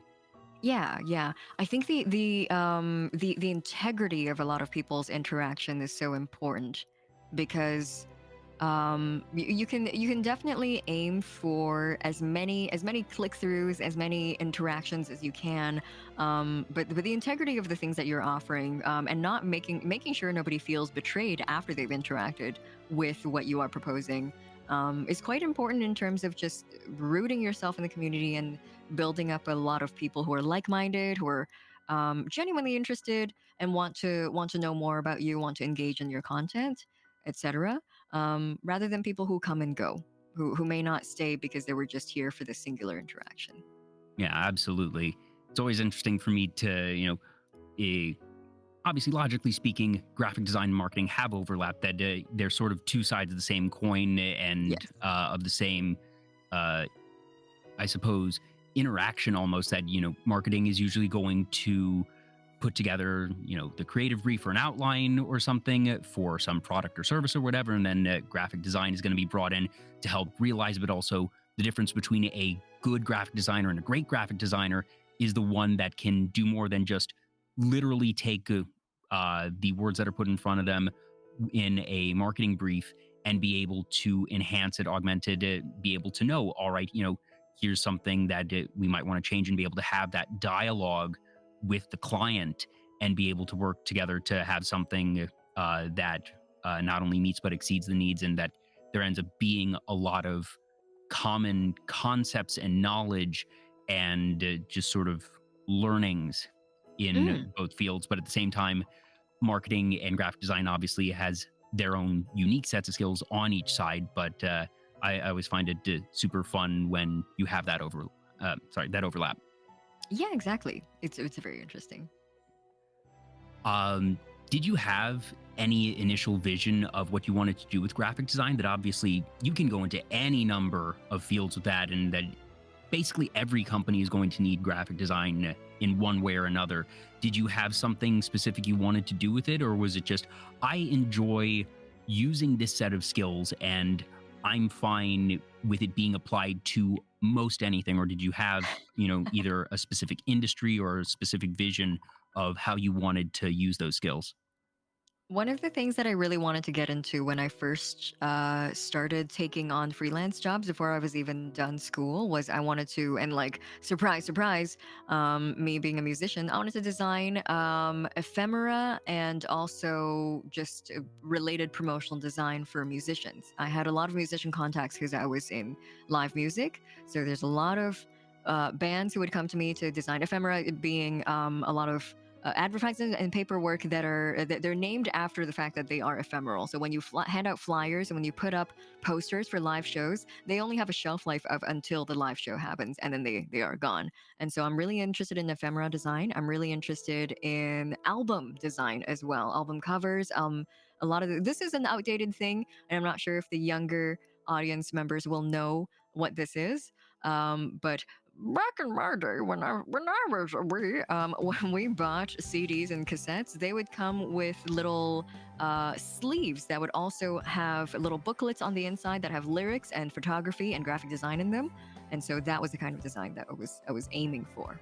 Yeah, I think fortunately that is still an understood concept, because while rarer that, Callie from Hololive, whenever she does a album release, that she'll have, alternate covers and sleeves and whatnot, and that there's usually booklets. So I think that while a not as common thing, that sin, perhaps because CD and physical media is less common nowadays, any physical media that is made nowadays is usually going to be higher end and have that quality, have those types of inserts and extras, because not all CDs would come with those types of inserts or sleeves and whatnot. That used to be that was the collector's edition or the higher end. Whereas I think now, in terms of raw proportion of physical media made, that it's in a higher proportion because the numeric output is much lower.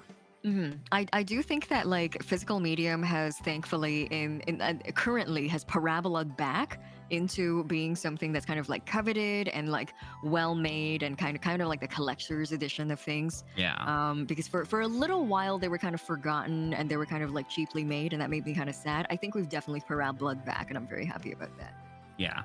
That since now it is not required, and that it's a positive and a negative, because obviously the fact that digital music happened opened the floodgates that I spoke earlier about, just we have so much content, and that in terms of video content, we used to be limited by number of hours, number of channels on TV, whereas now you have streaming.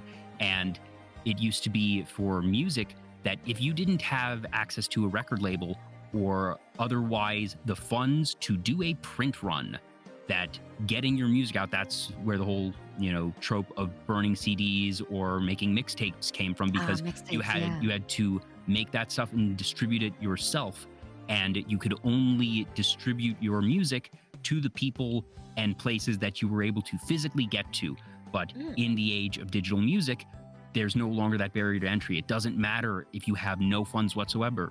If you can upload your music to, be it SoundCloud, Bandcamp, whatever, anyone can get to your music, and you don't need to worry about print runs and being able to get distribution channels and all those different types of things that used to be a really big barrier to entry for artists. But at the same time, that, like you said, since that became so accessible, and a lot of folks moved there because it was cheaper, it meant that CDs sort of became suboptimal and just inefficient from a monetary and, frankly, effort standpoint. But now, like you said, it's parabolaed back and become that collector's thing, that there is still a place for physical media.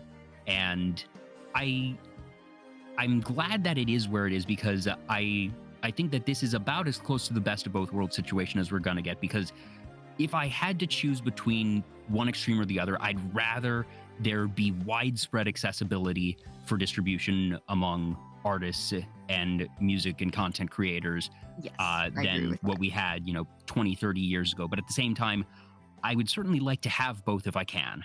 Yes. I agree. I think Lunar makes a really good point there.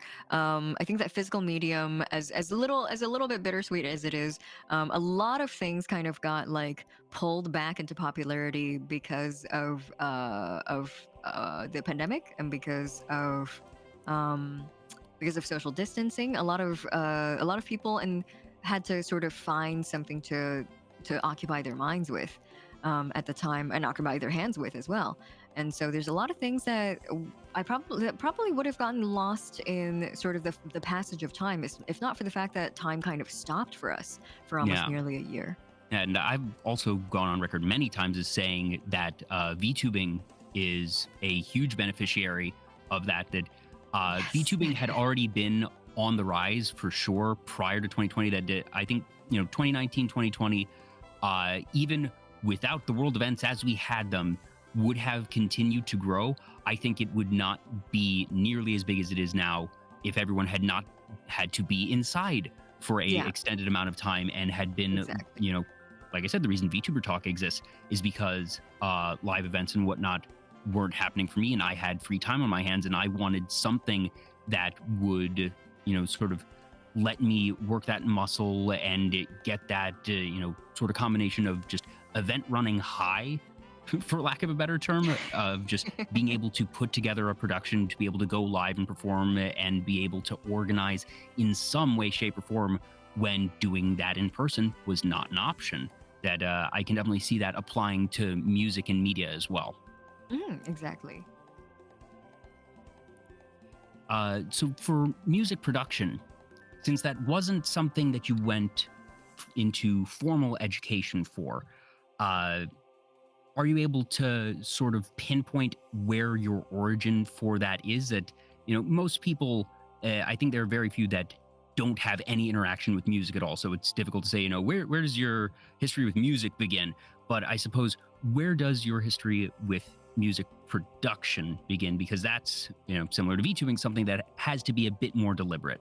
Yeah, for sure. This one I can pinpoint uh quite accurately, I think.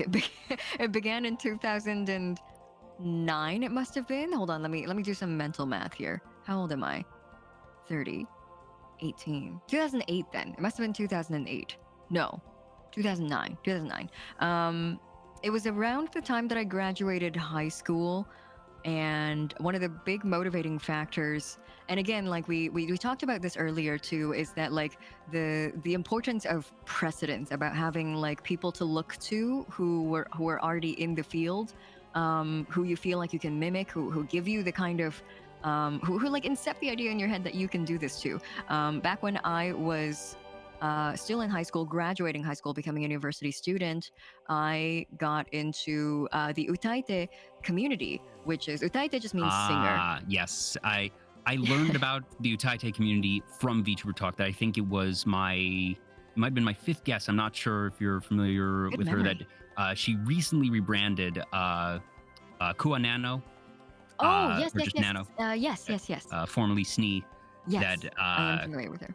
yeah, that she was one of my very early guests, and I learned about the Utaite community, and I've had several others since then. So that's been one of the fun things for me, just learning via osmosis and realizing that, in a way, the Utaite community is sort of the proto VTuber community. That there is Yeah. a huge amount of folks that made the transition from that community to this one, and it is definitely possible to exist in both, but the overlap is significant.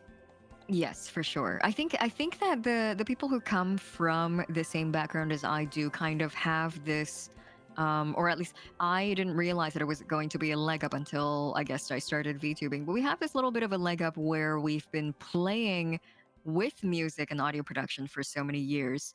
And for a lot of us, we played around with it, we explored, we found out what we like, and we found out how and in what context and what kind of songs we sound good in a very low risk environment. And I look back on this quite fondly, and I kind of lament the fact that there is no current like ecosystem for a lot of younger folks to get into this.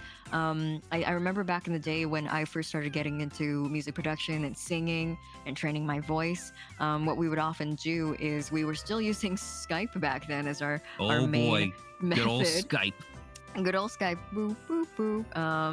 Iconic, but that was our main form of communication back then. One of us would sing a line from a song, the next person would take that file, sort of like layer on the harmonies, and then do some maybe background doo-wops, and then we would just like add on to each other, and that was done. If you can imagine, nowadays it's a little bit hard. If you can imagine just a few of us, like 6 or 7 of us, doing that genuinely purely for fun and not for any sort of publicity. We Yeah, were having fun with each other. We were doing the virtual version of jamming, like a jam session. yeah, and it's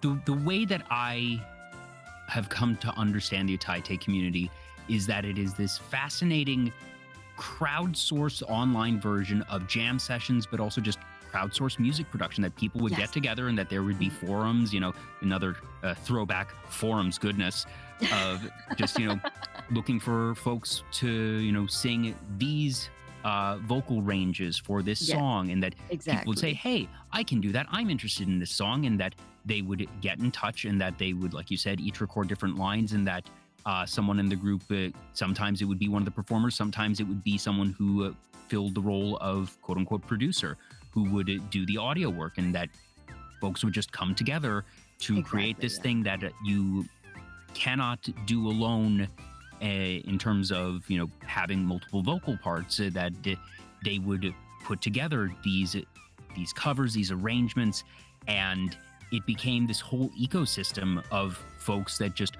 were looking to express themselves musically and creatively. And it's perhaps the logical evolution of garage bands in the internet era, where back in the day, it might be that you would be walking down the street and pass someone who was playing in their band in their garage, and you'd hear them be like, hey, can I play with you all? And Yeah, that yeah. there's a lot of stories of folks back in the day finding bandmates that way, and that this was very similar, that it was virtual and therefore you have accessibility to a lot more people, but it was just people looking to sing and make music, and that it usually wasn't going to be that conventional rock band play in your garage music, and that people came together and wound up creating these. And that naturally, when VTubing came along, since singing is certainly not a requirement of VTubing, but it's something that is a significant part of the culture of just music as an option, really, because Yeah. music in streaming isn't as common, I would think. Yeah. But that the combination of that, and also just being able to create these characters, especially when a lot of the Utaite community, to my understanding, had a very big fandom in the Vocaloid community. Yes. And VTubers and Vocaloids having their own parallels in relationship there just meant that it was sort of a logical porting over of people Yes. in that community. Definitely, yeah. I think the thing about the Vocaloid community and the Vocaloid producers community, just Vocaloid music in general, is that for quite a few years, we existed in this limbo space. Like, the internet was definitely not nearly as crowded, populated, and mainstream as it is, or rather, things that happened on the internet were not nearly as mainstream as they are today. And yet, you can't deny the fact that a lot of music that's produced by producers that exclusively use Vocaloid, and also got a lot of publicity through the fact that they offered for basically like any vocalist to provide vocals for them, is that it's undeniable that they had a force. They had the force of viewership and fandom to them, but they still existed quite significantly like behind the line of things that were simply just for recreation. They were fandom until, and I remember talking about this with another. We call ourselves Voca Boomers. But that's a by the way. We call a lot of us who are into and got our startup from that, call ourselves and each other Voca Boomers. And then the music from that era, we call it Voca Boomer music. But a lot of us Voca Boomers, I think, would be able to remember this and pinpoint this very specific time, is when Rio Supercell suddenly got picked up by Sony. And suddenly the Vocaloid scene was not quite an amateur playground anymore. It was somewhere where you can get your roots and possibly get your big break. And then things change quite drastically. And a lot of people sort of lament and like really think back fondly on the days of us simply playing around with music and making music for the sake of making music. And yet I cannot deny the sheer benefit and also the incredible opportunity for a lot of these people with undeniable musical talent to be able to be picked up by agencies because of activities that they've participated in as a hobbyist. But it's just changed the playing field so drastically.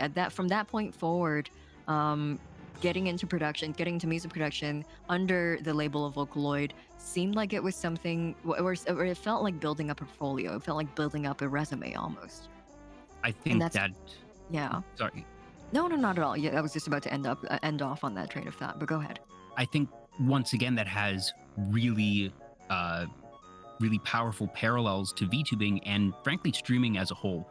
That Hmm. at the start, streaming was just a thing that you could do. It was this cool technology that let you broadcast and make it so other people could watch you playing games when you felt like it. But when money comes into the equation, things do change, and that we Exactly. now live Yeah. in an era where people can make their livelihood as independent streamers, or you can get picked up by agencies. In VTubing, you can, either make it just on your own, and that's entirely viable. But at the same time, it is not unnatural or unreasonable for folks to have in the back of their mind of, I'm doing this for fun now, but at the same time, I'm creating a portfolio for potential agency applications. Yeah. Yeah. And Exactly. and uh, just for streaming and VTubing, yeah, money does change the game, but at the same time, it it incentivizes people and creates opportunity, like you were saying, that some folks might not have gotten into it because they might not have had the time or the ability to, and just there's plenty of others that, I certainly would not expect it nearly as many folks to be full-time streamers and spend significant hours of their day doing streaming if they weren't being compensated for it, because, well, they need to pay the bills somehow. That if you Yes. have the ability to pay your bills in one way, that means you don't need to spend as much time doing the other stuff. And that Mm. creates that opportunity that lets those people with that drive, with that talent, be able to pursue things that they might not have been able to pursue otherwise. There's Yes. probably Exactly. folks that had that musical talent who may not have wanted to get into Taite because they were like, oh, I love this. I would want to, but just, I don't have the time. I have to put this time towards my career or other things. But as soon as the possibility of it, being that self sustaining thing is brought into play, that opens the door in a lot of ways for, okay, I can now justify, even if I don't get an immediate return, I know that I can use these skills, or that there is that potential, or at the very least that there is something that can help me make ends meet. Because, like it or not, capitalism is a thing, and people do need to pay bills, and it We is do. just a reality that, and yes, money does change things, and that it is entirely understandable. And I I would think it is very real that there has been a tangible shift since money entered the equation. But I, while I think it's okay to sort of romanticize the early days where, things were very innocent and pure, quote unquote, that at the same time the introduction of money and that type of potential is not. I don't think that it is a net negative. I think it is a big No, net not at all. change, Yeah. but not a net negative. I agree. I think the introduction of money into any kind of like hobbyist community means like people are going to be resistant to it, and people are going to they're going to be a little bit, they're going to push back on it. But the reality of it is you are taking a lot of people who otherwise would have had no chance in the industry, and taking them taking them much further than they would have been able to go. Um, and giving them the opportunity to really showcase their skills and share what they have, share their talents with the world. And I think that's like an irreplaceable kind of like I just don't think that like in any universe should we ever pick anything else over that, like being able to have somebody who deserves it, who has the raw skill and talent to be able to succeed, and yet they never would have if not for the money part of it, and give them that opportunity. That's amazing. Yeah. Jiva in the chat has a pretty relatable story with a lot of folks. They say, I've seen a decent number of people starting it for portfolio reasons and then get really attached to their model. And that's one of the other cool opportunities that, while agency opportunities are very real and very significant, that they are not the only opportunities that, like I said, independent VTubers, independent content creators, independent musicians with the technology that we have nowadays can afford and have the potential to have that big break and be able to find sustainability even without agencies. And agencies will certainly always be a thing in many, many industries. And there's certainly money to be made there. But simply being in an industry where agencies are not the only path to success in and of itself is a very big thing. Mhm. Exactly. There's the fun thing I think about a lot of the hobby communities that I've been a part of, and that includes like Utaite and VTubing, and a lot of like freelance artwork as well, is that oftentimes the line between somebody who has a like company backing and somebody who simply um has I guess the combination of like self managerial skills and also content creation skills and working, we all say working the algorithm and all that. They have the right combination of that. They are virtually indistinguishable from each other in terms of performance, and that's the fun part. I really really love seeing how blurry that line is between somebody like, yes, an agency sponsored and agency backed VTuber would be able to probably debut to bigger numbers and be able to appeal to a lot of people without actually doing as much of the promotional work on their promotional legwork on their end. But a lot of the times the people who have made it on their own because of the combination of all the factors that I mentioned previously have numerical stats that are just they're indistinguishable. They're equivalent to a lot of these Hmm. agency VTubers, and that is the part that I find so interesting about this subculture. I've always been somebody who believes in the quality of content, and I believe in the artistic integrity of content, and which is why this particular community really really gives me hope, and it gives me encouragement, because it tells me that people value the quality of content, people value the artistic integrity of content, beyond just the superficial endorsement of a company that simply has a big name. Hmm. And, obviously, uh, folks who make it into agencies have gotten there because they've already put in that legwork on their own channel, and that, Yes. Mhm. they're not just coming out of nowhere and suddenly being gifted their fame and notoriety. Perhaps there is a bump for sure.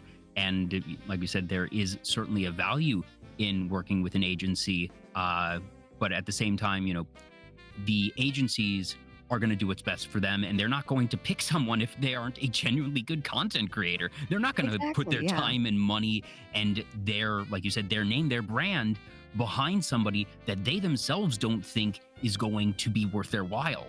Mhm. And that, Yeah. I can certainly understand folks that, my introduction to VTubing was via Whole Live, and I know that's a pretty common occurrence, and that, some folks want the simplicity of, there's perhaps even analysis paralysis of, there are so many streamers, there are so many VTubers, that I don't want to take the time and effort and, be looking around and try and find someone who's good.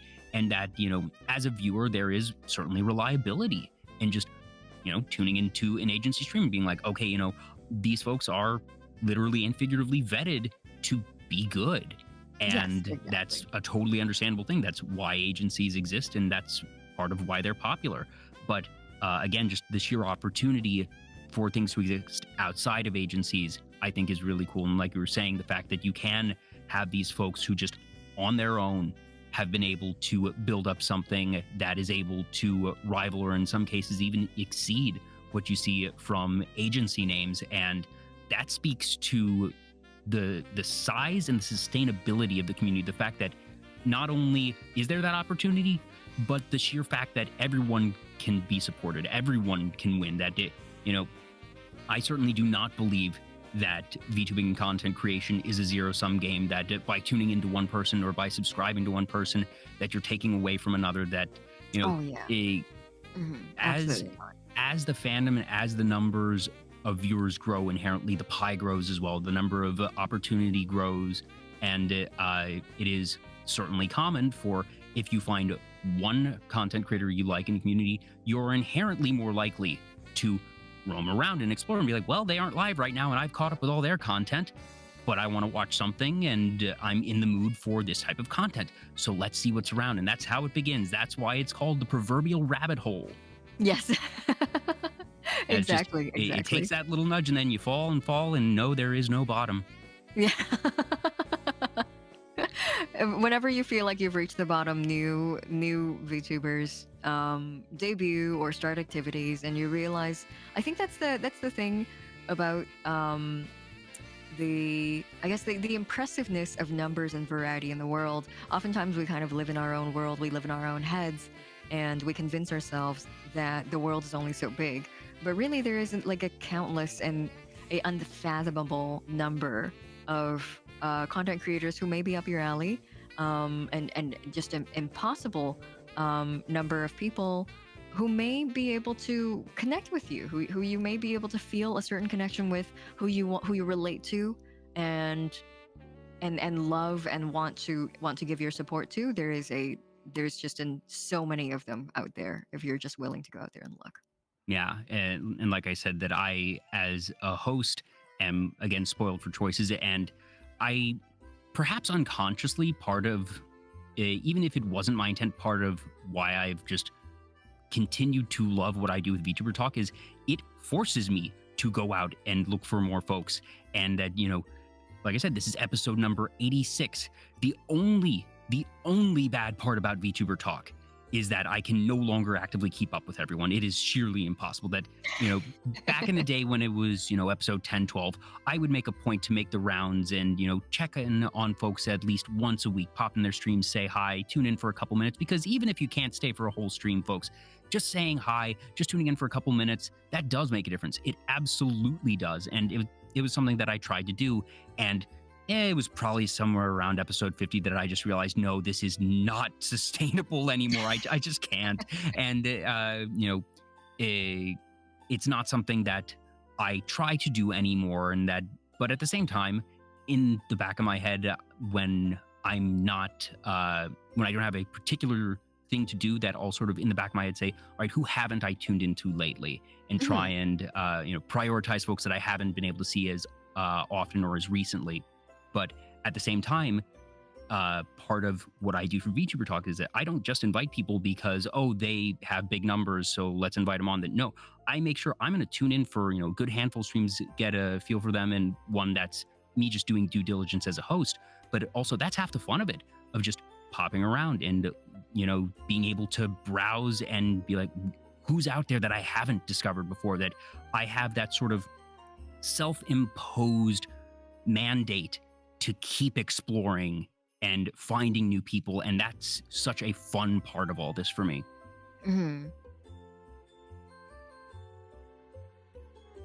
Keeping up with everybody is tough for sure. Yeah, it really is. I think that's I think that is I remember seeing this was maybe a year ago, and I saw this really funny meme, and I was like, oh, I relate to that. That's me. Is the like Gru from Despicable Me drawing on a notepad meme where he was like, I love VTubers, and then second frame was like, I become a VTuber, and then the third frame was, being a VTuber has made me so busy I cannot keep up with all my favorite VTubers anymore. And then the fourth frame is just him staring sadly. Wait a minute. Oh no. Hold on. This is not part of my plans. And so I relate to that very, very, very deeply. I think I would like to assume that most people get into VTubers because they like VTubers and they have a few of their favorites, and then you get so into your own brand of content creation, and you simply cannot keep up, on top of doing work on your own too. Like what you mentioned earlier, is you as a talk show host, you want to follow up with everybody that you've interviewed, because obviously there was a reason why you wanted to interview them. But at the same time, you need to go out there and seek out new interviewees. You want to see more people. You want to learn more about other people. And so you can't be caught dwelling in the past, right? Yeah, and I don't think the whole thing is just this massive tangle of a catch-22 of, well, I want to be a good host and I want to, be genuine and show, no, the last thing I ever want as a host is for someone to think that I'm trying to just use them. And, you sometimes hear about folks who be like, hey, let's collab. They collab and then you never hear from them again. And I always am conscious of wanting to not look like that. But at the same time, like I said, there's a limit to sanity on how often and how frequently I can see folks. And I feel like I've done a pretty good job. And fortunately, like you said, it's a very relatable thing of not having enough time to watch everybody that you want to watch, especially if you are a content creator. And everyone who has ever been on my show creates more content than I do. That I deliberately designed the show to be a once a week thing because I do a lot of other stuff outside of VTuber Talk, and I wanted to make it something that was sort of sustainable in that I could just do once a week. Mhm. And fortunately, since, like I said, everyone or the vast majority of folks are going to stream more than once a week.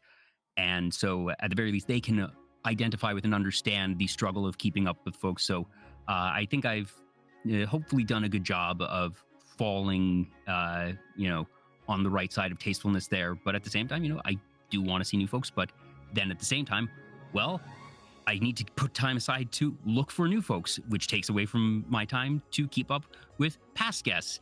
And it is, like I said, the one singularly negative thing. But I have brought this one on myself, and that's okay. And that's one of the things that I've just accepted. And it could be worse. If that's the worst thing that I have to deal with, I'm in a good place. Yeah, exactly. I personally don't think anybody should, like, there should be zero blame placed on anybody who is seeking to better themselves in their own content. A lot of the times I'll get chat members coming in and saying, I'm so sorry I haven't been here in however many weeks because I started streaming by myself and now I have a stream schedule and it conflicts with yours and I wish I could be here. And I'm like, never apologize for making yourself, or not making yourself, but for putting yourself out there and going to pursue a creative endeavor. Don't ever say sorry for that. Nobody is ever going to. If you have people out there who are blaming you for not being there because of the fact that you're doing something for yourself, then they shouldn't be part of your life. I just think that you should be entitled to that kind of selfishness to build up your pursuits for creativity. You should be there. You should do things for yourself always. Never apologize for that.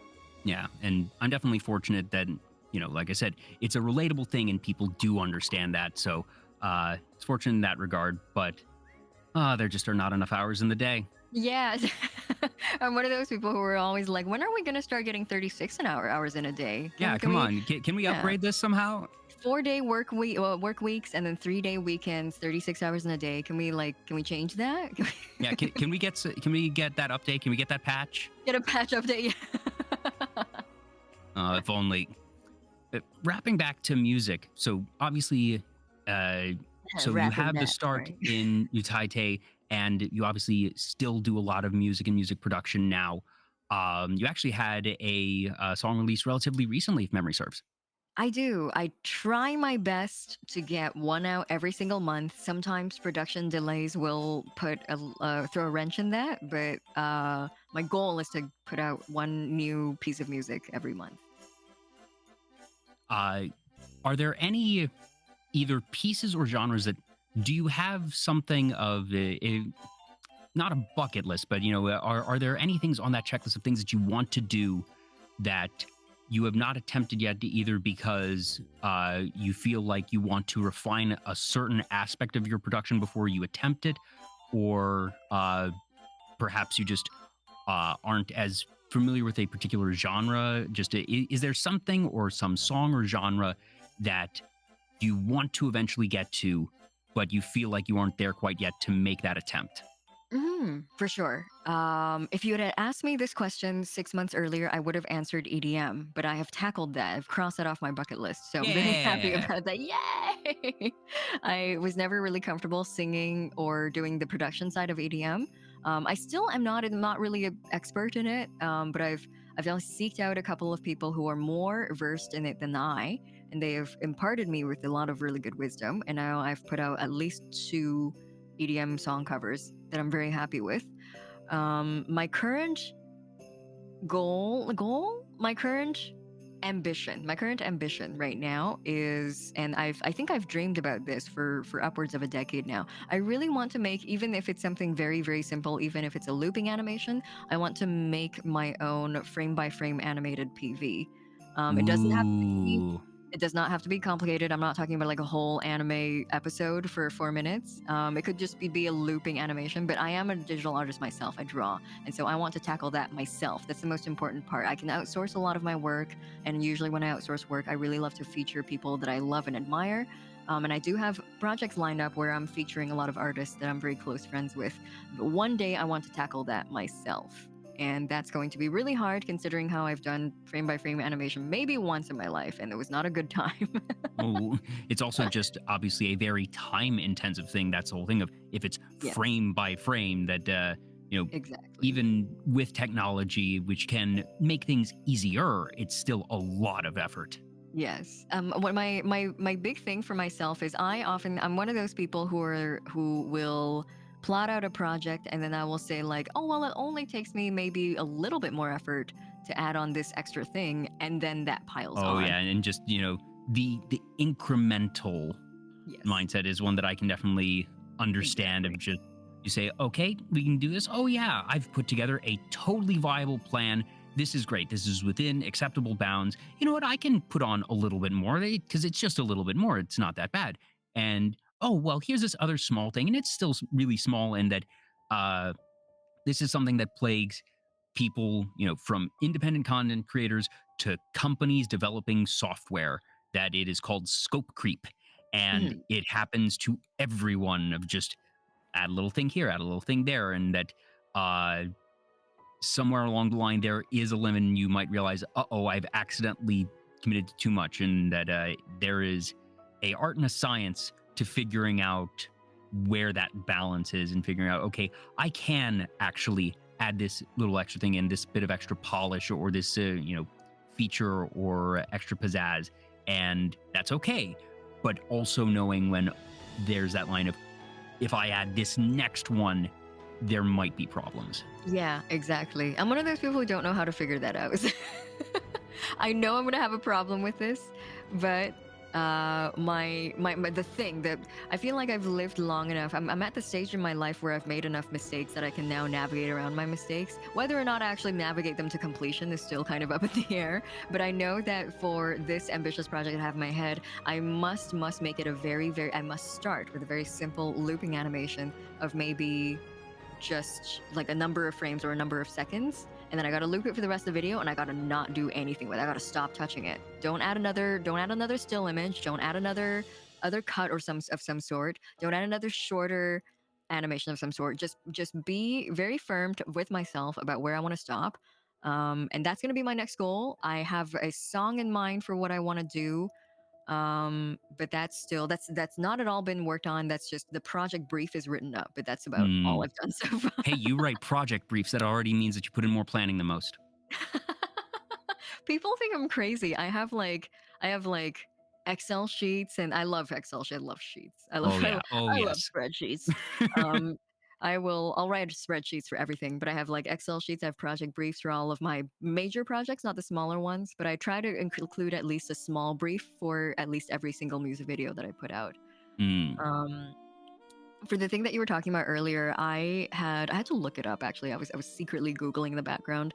I don't know how to read it. I don't really know what exactly how it's pronounced or what exactly which words it is, but a friend of mine told me in the past that there's a Chinese idiom, is it an idiom, that is called drawing a snake and then adding legs to it.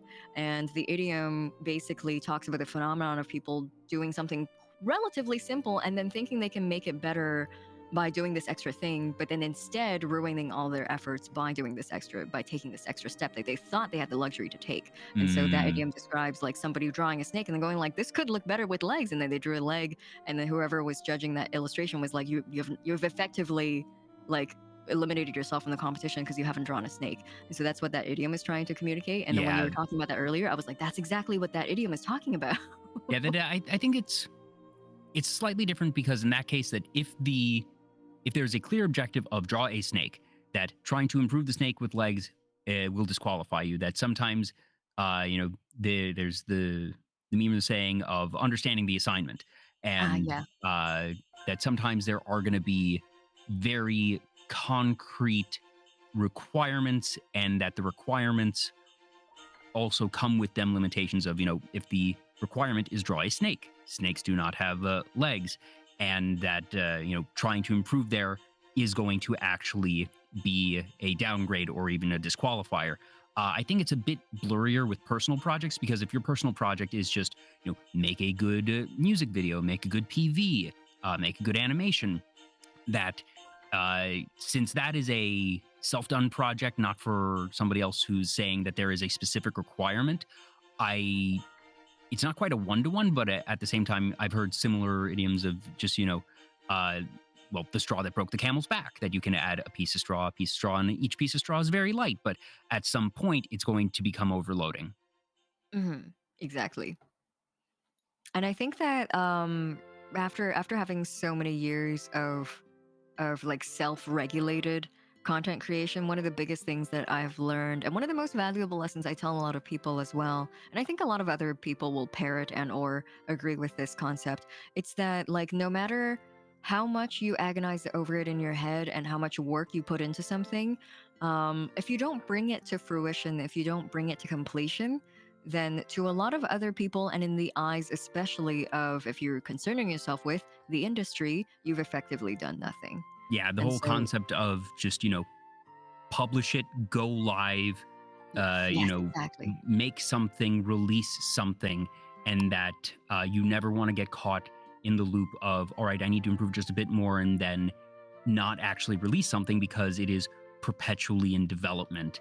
And that can be anything from, waiting for your debut because you want to make sure that you have this particular asset, or that you want to make sure that you have, anything from a certain number of viewers, or that you've completed some objective, or just, writers and artists in particular suffer from this a lot of wanting to make sure that the piece that they publish is perfect, and perfection is usually a impossible concept. That there It is is. Yeah. certainly good and there is improved and there is clean, but if you get yourself caught in the pursuit of perfection, that a saying that I've heard is perfection of the perfection is the enemy of good. Yeah. It can really slow you down, right? It becomes almost like a oh my brain. I think I'm nearly trilingual, and so like sometimes languages get like mixed up in my brain. I'm having one of those moments. Oh, I've Hold heard of on. that before, of just where there's a term for something in one language, but not quite the analogy in the other. And you're trying to Yeah. find its analogy. While you think of that, I'm trying. Fufu Langboy and Lunar Oatmeal, I'm so sorry. I missed your follows ages ago, but thank you for the follows. And Lunar Oatmeal, I do still see you in the chat. Thanks for sticking around. Yeah, welcome in everyone. I think that there's like no good way to translate it, but it's just like it becomes a burden. It becomes a burden. It becomes something that holds you back from completing a task. And that's the thing. It kind of like slightly backtracking to what we were talking about earlier, where I was talking about the golden age of me getting into music for into a community where our main desire was not for publicity or making an earning or putting ourselves out there, but it was mostly for passion. um, that was the kind of freedom that it afforded me, I think, because there was no concern with perfection when I put out a piece of work. Oftentimes it was just like I liked it and I did it, and here it is. And that helped me build up a really, really huge portfolio. Whether or not I could call it a professional portfolio is kind of up in the air because I think a lot of its quality is questionable. But I cannot deny the fact that they gave me so much experience, and that's why I encourage so many younger content creators who come to me looking for advice. I'm like, just go and do it. You won't realize, or rather I should say, you should keep doing it, and one day you'll realize that all of these things that you've completed add to the overall quality and experience that you have later on. And then the work you put out will reflect all of the things that you've completed so far. I consider a lot of my music videos now that I put out on my VTube channel, although most people, I would say all of my audience, don't know where I came from or what my past works look like. I would personally consider them, in my eyes, to be like cream of the crop in terms of the stuff that I've put out because of all the experience I've accumulated. And so I hope that everyone can get there as well. Just if you want to get there, then it comes at the price of you having to put up with releasing things that you might not think are perfect. Yeah, that, like I said, similar for artists or writers, that sometimes, you might have a deadline and that you need to publish something, or that you need to, create an update, or, have something that is released publicly, and just it needs to be done by this time for whatever reason.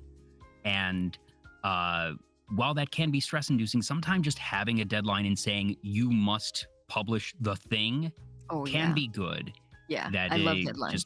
just having that, and it make just forcing your hand, whether it is an external force or just even for yourself, saying one way or another, at this day, at this time, something has to be up. And as long as, you know, it's not something that is, you know, really last minute atrocious, that's usually just going to be a good thing. And then at times, there's also the concept of realizing what is not necessary for, as the industry would call it, minimum viable product. And when we were talking earlier in the week, you mentioned to me that something that intrigued you about VTuber Talk was, to borrow your phrasing, the depersonalization of my channel. And I had never thought of it in those words before. But you're not wrong, is the thing. And the whole concept of, I don't have an avatar, I don't use a face cam, and that there is no real representation for me. The most that I do, sometimes, like when I'm on other people's channels, that if I'm using a reactive image, I will just use my logo, and that, you know, the logo will illuminate when I'm talking. But right now, during my regular shows, I don't even have that I have the logo at the top of the screen, but otherwise I am just this disembodied voice. Yes, and exactly. The way that this came about is 2 or 3-fold. One of the reasons was I did not want to put the focus on myself, and I wanted to make sure that, you know, it was very clear that I'm trying to put the spotlight on my guests. And while I'm going to be, you know, the host, the active participant, I wanted to make sure that I'm able to really, like I said, put the spotlight on my host, or on my guest. The other, that's me. I'm the host. Yeah, there you go. Tonight of all nights, that mistake works. Haha. But the other piece was, I just didn't have a concept of a model or an image that I liked to use. That, you know, I figured I could use a PNG, sure, maybe, but, you know, I just couldn't think of something that I really liked. And it didn't actually take a lot of thinking for me to just say, well, I don't need to. That this is a talk show, and, you know, this could just be a podcast, effectively. That I think that, especially for VTubers, since the model is such a vital part of VTubing, that I want to make sure that you know, the guest is visible. I think that is much, much more preferable than it being a total voice, you know, audio only show. But I realized that for myself, it didn't matter. And so, by a combination of philosophy, but also just frankly taking the coward's way out, I was like, I don't need to. I don't need to have a visual.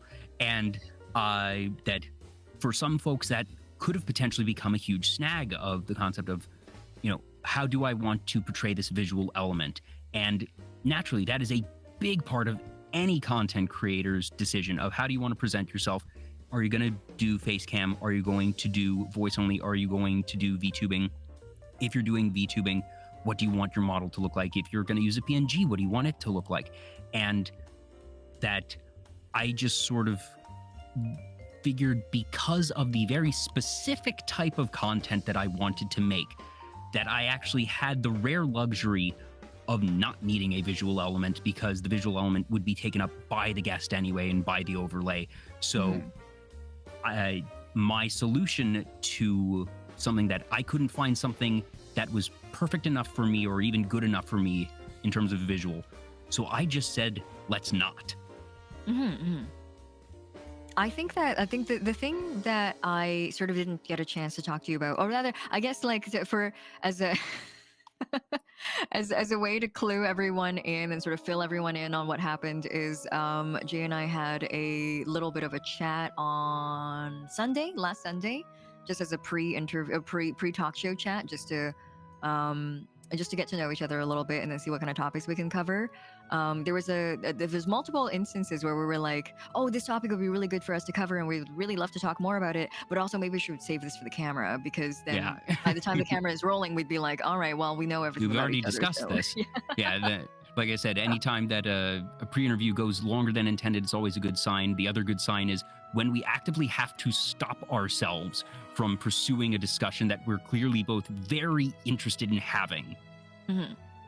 Exactly. And that's always a good thing because that just means that the conversation will flow naturally by the Yeah. time that you get to go live. One of the things that I didn't get to say to you back on that Sunday, and something that I could now finally cover with you now, is that I think it's impressive in the context that like streaming and like by connection, I guess by relation, VTubing and streaming with an avatar. This form of content creation is very, very aggressively self-centered. Initially I had like a lot of problems with it because I'm not really someone who enjoys being in the limelight, and so I would try to like pass it off or push it off on somebody else. I can't do that in streaming. You are, when you go live on your channel, you are the main attraction. And so I've had to get used to this over the last year and a half ish. And so what I found so impressive about that is like you taking a medium that is so incredibly self-centered and then just like putting all of the focus off of yourself. The temptation is there, and I guess that's what I find so impressive, is that I don't think there's anybody in the world who would turn down the opportunity to have something really personal, really customized, something elaborate that's catered to them. And that's what is so attractive about VTubing to a lot of people, is this concept that you can create your very own avatar. They can be anything that you want. They can have any kind of lore that you want. Let your mind run free, let your imagination run free. And yet you've chosen this position. And so that's what I thought was really admirable. Well, thank you. That means a lot. Also, someone quiet 999. Thank you for the follow. I can tell they're Hi, quiet. Quiet. I don't know if they've actually been in chat, but well, Yeah, that Quiet means has been in chat. Yeah. that means there's someone quiet. But yeah, and I guess for me, that, like I said, I very much enjoy being in the spotlight. I've done emceeing, I've done performance, and I think for me, what's interesting is that what I'm doing, I still feel like I'm in the spotlight enough that just being on the stage, so to speak, is what I get the thrill from, and that it doesn't actually feel like I'm giving up much or anything at all in how I've structured VTuber Talk.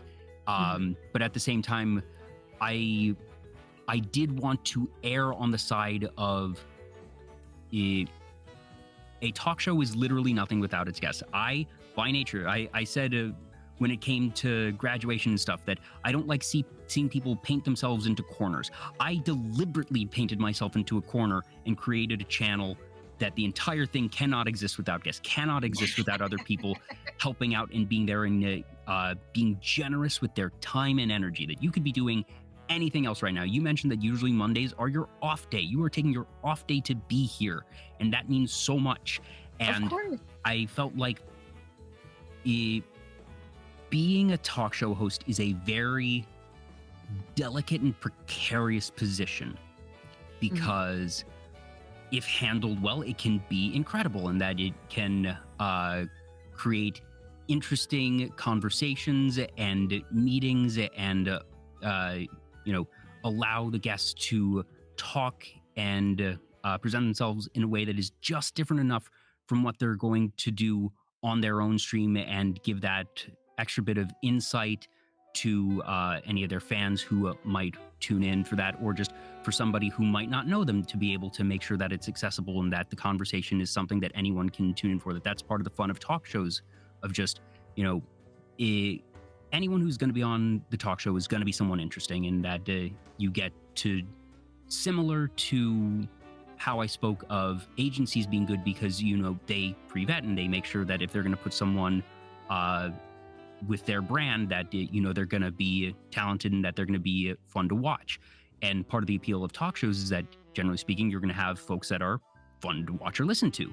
But at the same time, it's a very delicate power dynamic of, just one, as a host, realizing, one, I am the host and I should be very much a steward and making sure that folks who are on my show are having a good time, and that I will bend over backwards. That I've said before, I care more about my guests than I do my chat. No offense, chat.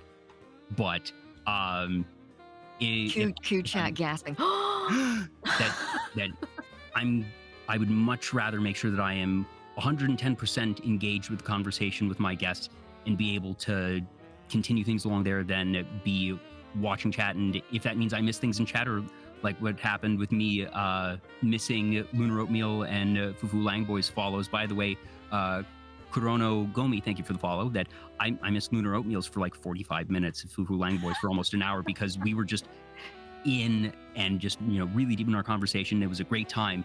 And my general opinion is, if the guest is having a good time, chat is very, very likely to have a good time, whereas the reverse is not inherently as likely.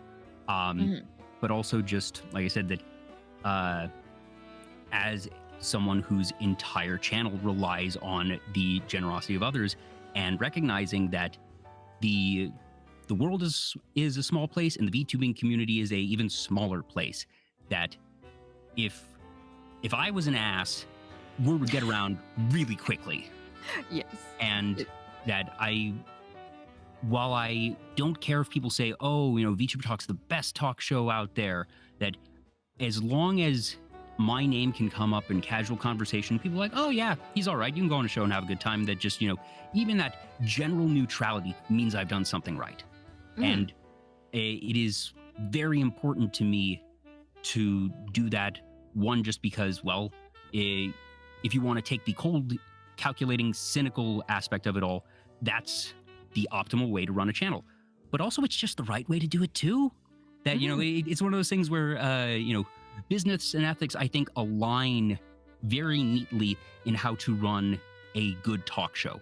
That it should be something that, the guest is catered to, and that they're able to have something fun. That part of the reason I do the pre-interviews is because I don't like having a stock set of questions. And that's going to make it more engaging and appealing to the guest. But also, frankly, as a talk show host, it is so much easier to get people to talk when they're talking about things they like. So if I can just figure out and, get the answers to the test ahead of time, that just means it's going to be a better show. That's it. That it literally ends up being the optimal decision in every way, shape, and form. And this is not to say, oh, I'm the only one that does this and other talk shows don't know what they're doing. Far from it. This is just my personal approach. And one thing that I love is there's a lot of other talk shows out there, and I can tell folks do things differently, and other things do work. The way that I do it is not the only way, not by any means. Like, there's going to be certain similarities in some shows and how they run and do things. I'm not sure how many do pre-interviews. I have not heard of many, if any, others. But that's not to say that's not to say that you need to, that it's required. I think that it's a good tool, but at the same time, I love tuning into other talk shows and seeing how they do things, and that everyone has their own style and approach. And that I will not say there is no wrong answer to doing a talk show, that there's certainly ways to do things poorly and cause harm. But there is far more than one right answer to it.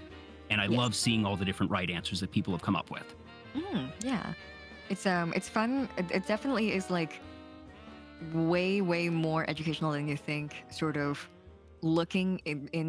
peeking into other people's especially like-minded and or like similarly branded people's content, and seeing how they approach things. You may not learn something directly from what they're doing, but sometimes the way they think about things, the way they approach things, the way they frame certain things makes you think. And I think that's one of the healthiest things you can do for yourself as any kind of creator, whether it be content, whether you're doing entertainment, whether you're doing like visual arts, or like honestly any kind of like creation, any kind of the arts, is just having the kind of regular check-ins with yourself, and having the introspection to look back on what you are creating, and then going like, what about this? Like, am I happy with what I'm doing right now? Let's do a little quality check. Let me sit in the audience. Let me pop in this like VHS of my VOD, and then let me sit here with a bucket of popcorn and see how long it takes until I fall asleep. I do that to myself quite often. I probably don't do it as often as I should. I think there are very few people who like to watch recordings of themselves. And I'm no exception to that. I don't find it impossible. Um, I think more than anything, it is weird hearing your own voice back because your voice is just ever so slightly different than Oh what you yeah. hear in your head, and that's frankly the most jarring thing to me. Um, but you're right of being able to watch and be introspective, and even if it's not that, one thing I try to do with every show is just sort of make mental notes, whether it be during or after, of all right, what went well, what didn't, and it's rare it's rare that you're going to have a drastic change on a day-to-day stream-to-stream basis unless something very particular has gone wrong, and that usually gives you that insight and impetus to, oh, this thing went haywire unexpectedly, and then it's a very deliberate, okay, how do I fix this specific thing that went wrong? But the day-to-day stream-to-stream maintenance and introspection is a much more nebulous thing of just, generally speaking, what went well? What do I think led to good conversation? Or what did you find most fun? Or what seemed to really get chat excited? And just the nature of conversation and content creation is that two streams are not going to be alike, but trying to figure out either the common elements, themes, what indicators of similarity can you gather on what is going right and what is going wrong, and just sort of taking the time to, frankly, sometimes guess and then evaluate how your guesses did. Yeah, exactly. For you, is there anything that, how do you keep doing that introspection that you mentioned just every so often bring up a stream and, getting popcorn and seeing how it goes? Is there anything that you specifically ask yourself or look for when you are watching your own recordings? Oh yeah, for sure. I've been doing this ever since I started streaming, and I haven't stopped. And at least once a week, I'll put on one of my VODs while I'm cooking, and I'll listen back. I won't watch the visuals, but I will listen back on it. There's some really specific things that I look for. One of them is I want to be able to make myself laugh, and that is like the gold Mm, star. That's the gold star. yeah. If something happens in my own stream that makes me laugh because I'm looking back on it, I'm like, that's pretty funny. That's like I can just close that VOD at that point. I don't need to keep watching. One of the other things that I look for is I want to, as a person who is not looking at the screen and just listening to it while I'm cooking or while I'm doing like chores, while I'm cleaning up my cat's litter box. If there is any kind of disconnect, and so by disconnect I mean oftentimes I interact with chat quite a lot, and I try my best to read out every single chat message that I'm responding to. And so sometimes if I read it too fast, or if I read it in a segmented manner in which, as a person, as an audience member looking back on the VOD, I feel like I'm not perfectly understanding what I'm talking about, so it's not really clear what I'm responding to or what the question was, I know I need to do better. I need to read it out a little bit better, because I know a lot of VOD watchers actually don't have the luxury of looking at chat. A lot of my VOD Mm. watchers watch it on YouTube, and Yeah, and that chat your has a your delay. overlay only displays like 1 to 3 of the most recent chat messages. That I have a pretty large chat box, but even then, things can sometimes get out of the sight by the time it's being talked about, Exactly. and Yeah. that Yeah. And that yeah. lack of context. That's one of the things that I really value, because I didn't initially, I didn't really think about it that much, but I found out that people actually watch my VODs when they get on YouTube, and so that's one of the things that I really value, is that I want to make sure that there's a seamless experience for the people who can't make it. One of the things that I preach a lot to my kittens know this. The kittens know I preach a lot to them. I have really strong opinions, and I love to preach them to my kittens. My poor kittens listening to my sermons all the time. But one of the things I like to talk to them about is don't believe in try your best not to believe in FOMO. FOMO is fake and can't hurt you. Never buy into things that try to take advantage of your FOMO as well. And Mm, so to play into that philosophy that I have is I never want people to feel bad for missing streams. I want them to be able to watch a VOD and feel like they were there and that they never missed out on anything. And that if they ever want to come back and talk to me about it and say like, hey, I watched the VOD for this stream and I felt this way about it, I'm always open to listen. I'm always open to like give you feedback on it as well. And so I hate FOMO. I personally just hate the feeling that FOMO gives me, and I don't want anybody else to feel that way. And I don't think that should. I just think that it's so underhanded for a lot of marketing ideas or schemes Hmm. to take advantage of FOMO and sell things and make people buy things because of FOMO. Yeah, and goodness knows we certainly live in a day and age where FOMO is a real thing, and part of that is, wrapping back to one of the first things we talked about is there's so much competition Yes, yeah, so much for our choice. attention and so much Mhm. choice that people have to fight for that attention. And one one very easy way to do that is to initiate a feeling of FOMO of like, oh my gosh, you have to be here, you're gonna miss the thing. And uh again, that is a logical progression of how we got here. That doesn't mean I have to like it or think that it's a good thing. Yeah. But I think that's really smart and really admirable that that particular line of thought in evaluating your VODs. That for me, I think it's easy enough because since this is a talk show, that there is the visual element. You are here on screen, but by and large, I feel like folks could just listen to my show just by nature of what the content is. That there isn't a game going on, and that unless you tune in completely in the middle, that you are not likely to be missing context. That context is created through the discussion. That there are very few things that very few podcasts or shows that if you just tune in, I don't know, 45 minutes into the thing and want to have full context, that you probably won't have it. That something good will help establish context and make it accessible. So if you do tune in 45 minutes in, that you can get into that groove pretty easily. But I don't think there's very many things where you could just randomly do that and, intuitively in 2 seconds have that full thing. So I have a bit of a luxury there, but Hmm.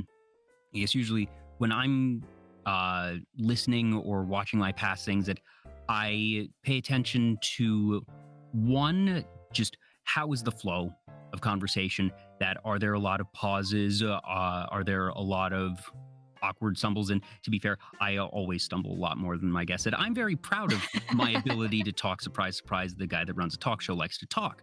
But at the same time, I am trying to be aware of, okay, how many stumbles do I have? Am I able to convey what I want to convey well, eloquently? Sometimes I'm a bit long-winded. Again, surprise, surprise, guy likes to talk.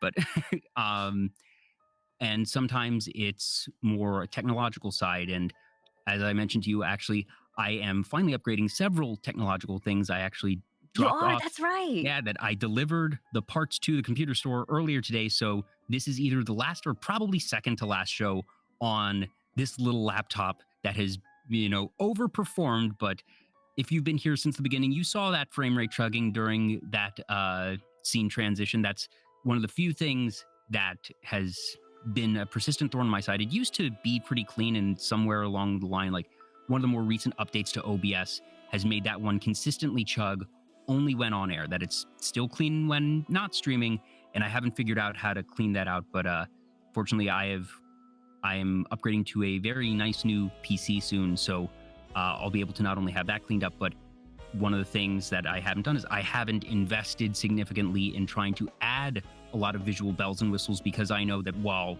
here on the main screen and everything, if it's not doing that a bit more robust of a scene transition, that I'm able to run a stream just fine, and that's okay.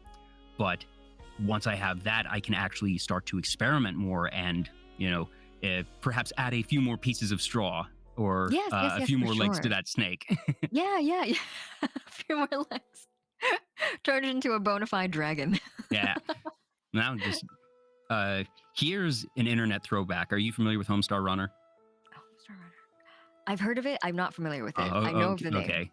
Okay. There's a very classic bit or video of one of the characters drawing a dragon, and it's basically drawing a snake and then adding little stick legs and then a buff arm, but had parallels and made me think of it from the snake. But anyways, Lunar Oatmeal knows what I'm talking about, Yeah, though. Lunar knows what you're talking about. I think Lunar's done a Homestar redeem on my channel before. I do periodically, I do these like voice acting streams where I get everyone to submit lines they want me to read dramatically. I can either cold read them, you can send me an impression, you can send me the original video clip for me to base it off of. But basically I just spend a couple hours voice acting on for things that they have submitted, and I think it was Lunar. It could have been someone else, but if I remember correctly, it was somebody in the community that I was familiar with who submitted a Homestar line from a while back, and I remember it fondly, which is where I've heard of it, but I'm not personally acquainted with it.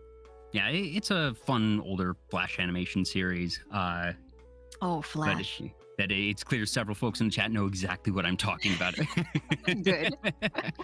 But This is yeah. it's something that we've touched on a couple of times as a community, but we're both the same age, and I personally find myself oftentimes on kind of the older side of the spectrum of a lot of hobbies that I'm in, and so I came into VTubing very much assuming that I was going to be the oldest person in the room. But oftentimes I'm proven wrong by my own community. I have a community that leans a little bit closer to me in age, and a lot of them are actually my seniors.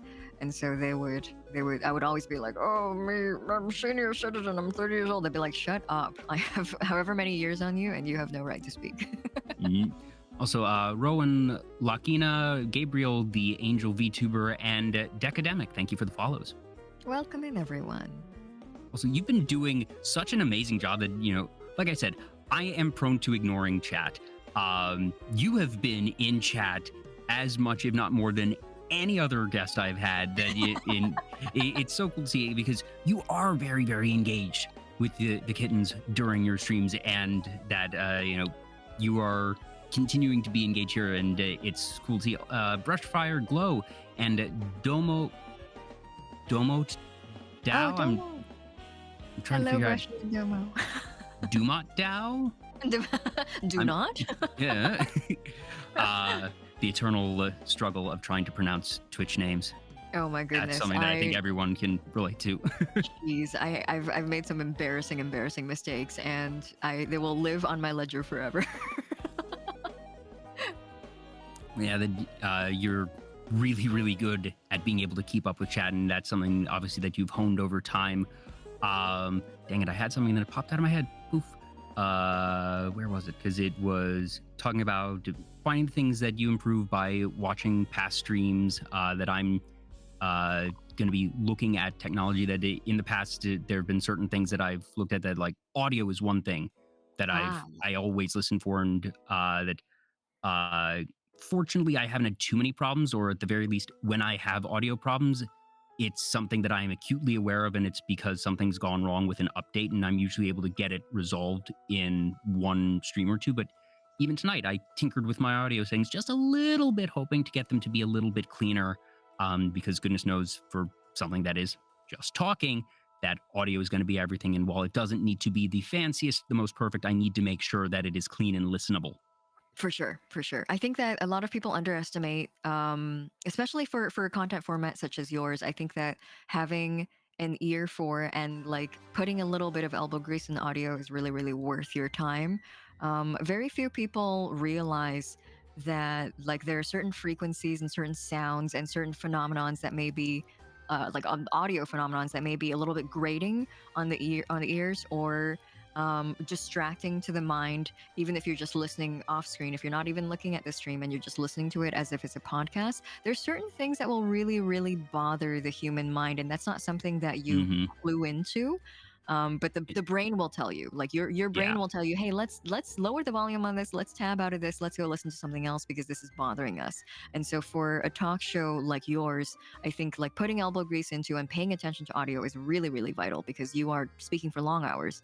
And you want everyone to be comfortable. You want everyone to be here, listening, and having a smooth, relatively hiccupless listening experience. Yeah, and fortunately, it doesn't actually take that much, as long as you're putting in that baseline level of effort and awareness. That I'm running on a $99 Yeti Nano USB microphone that I've used since day one. That all the adjustments I've made over the almost 2 years of VTuber Talk now have purely been on the interface of just tweaking things and figuring out how to make it that little bit cleaner, because fortunately you don't need a super expensive microphone that no, you do not. Yeah, you do not need to like have studio audio. Yeah, that's a myth.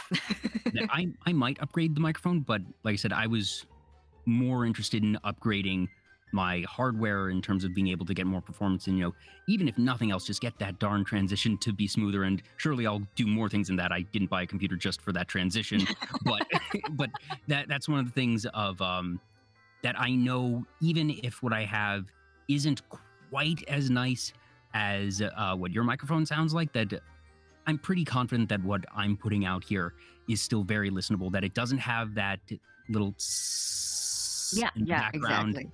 and Yeah, that my voice isn't distorted peaking, and yeah, that exactly.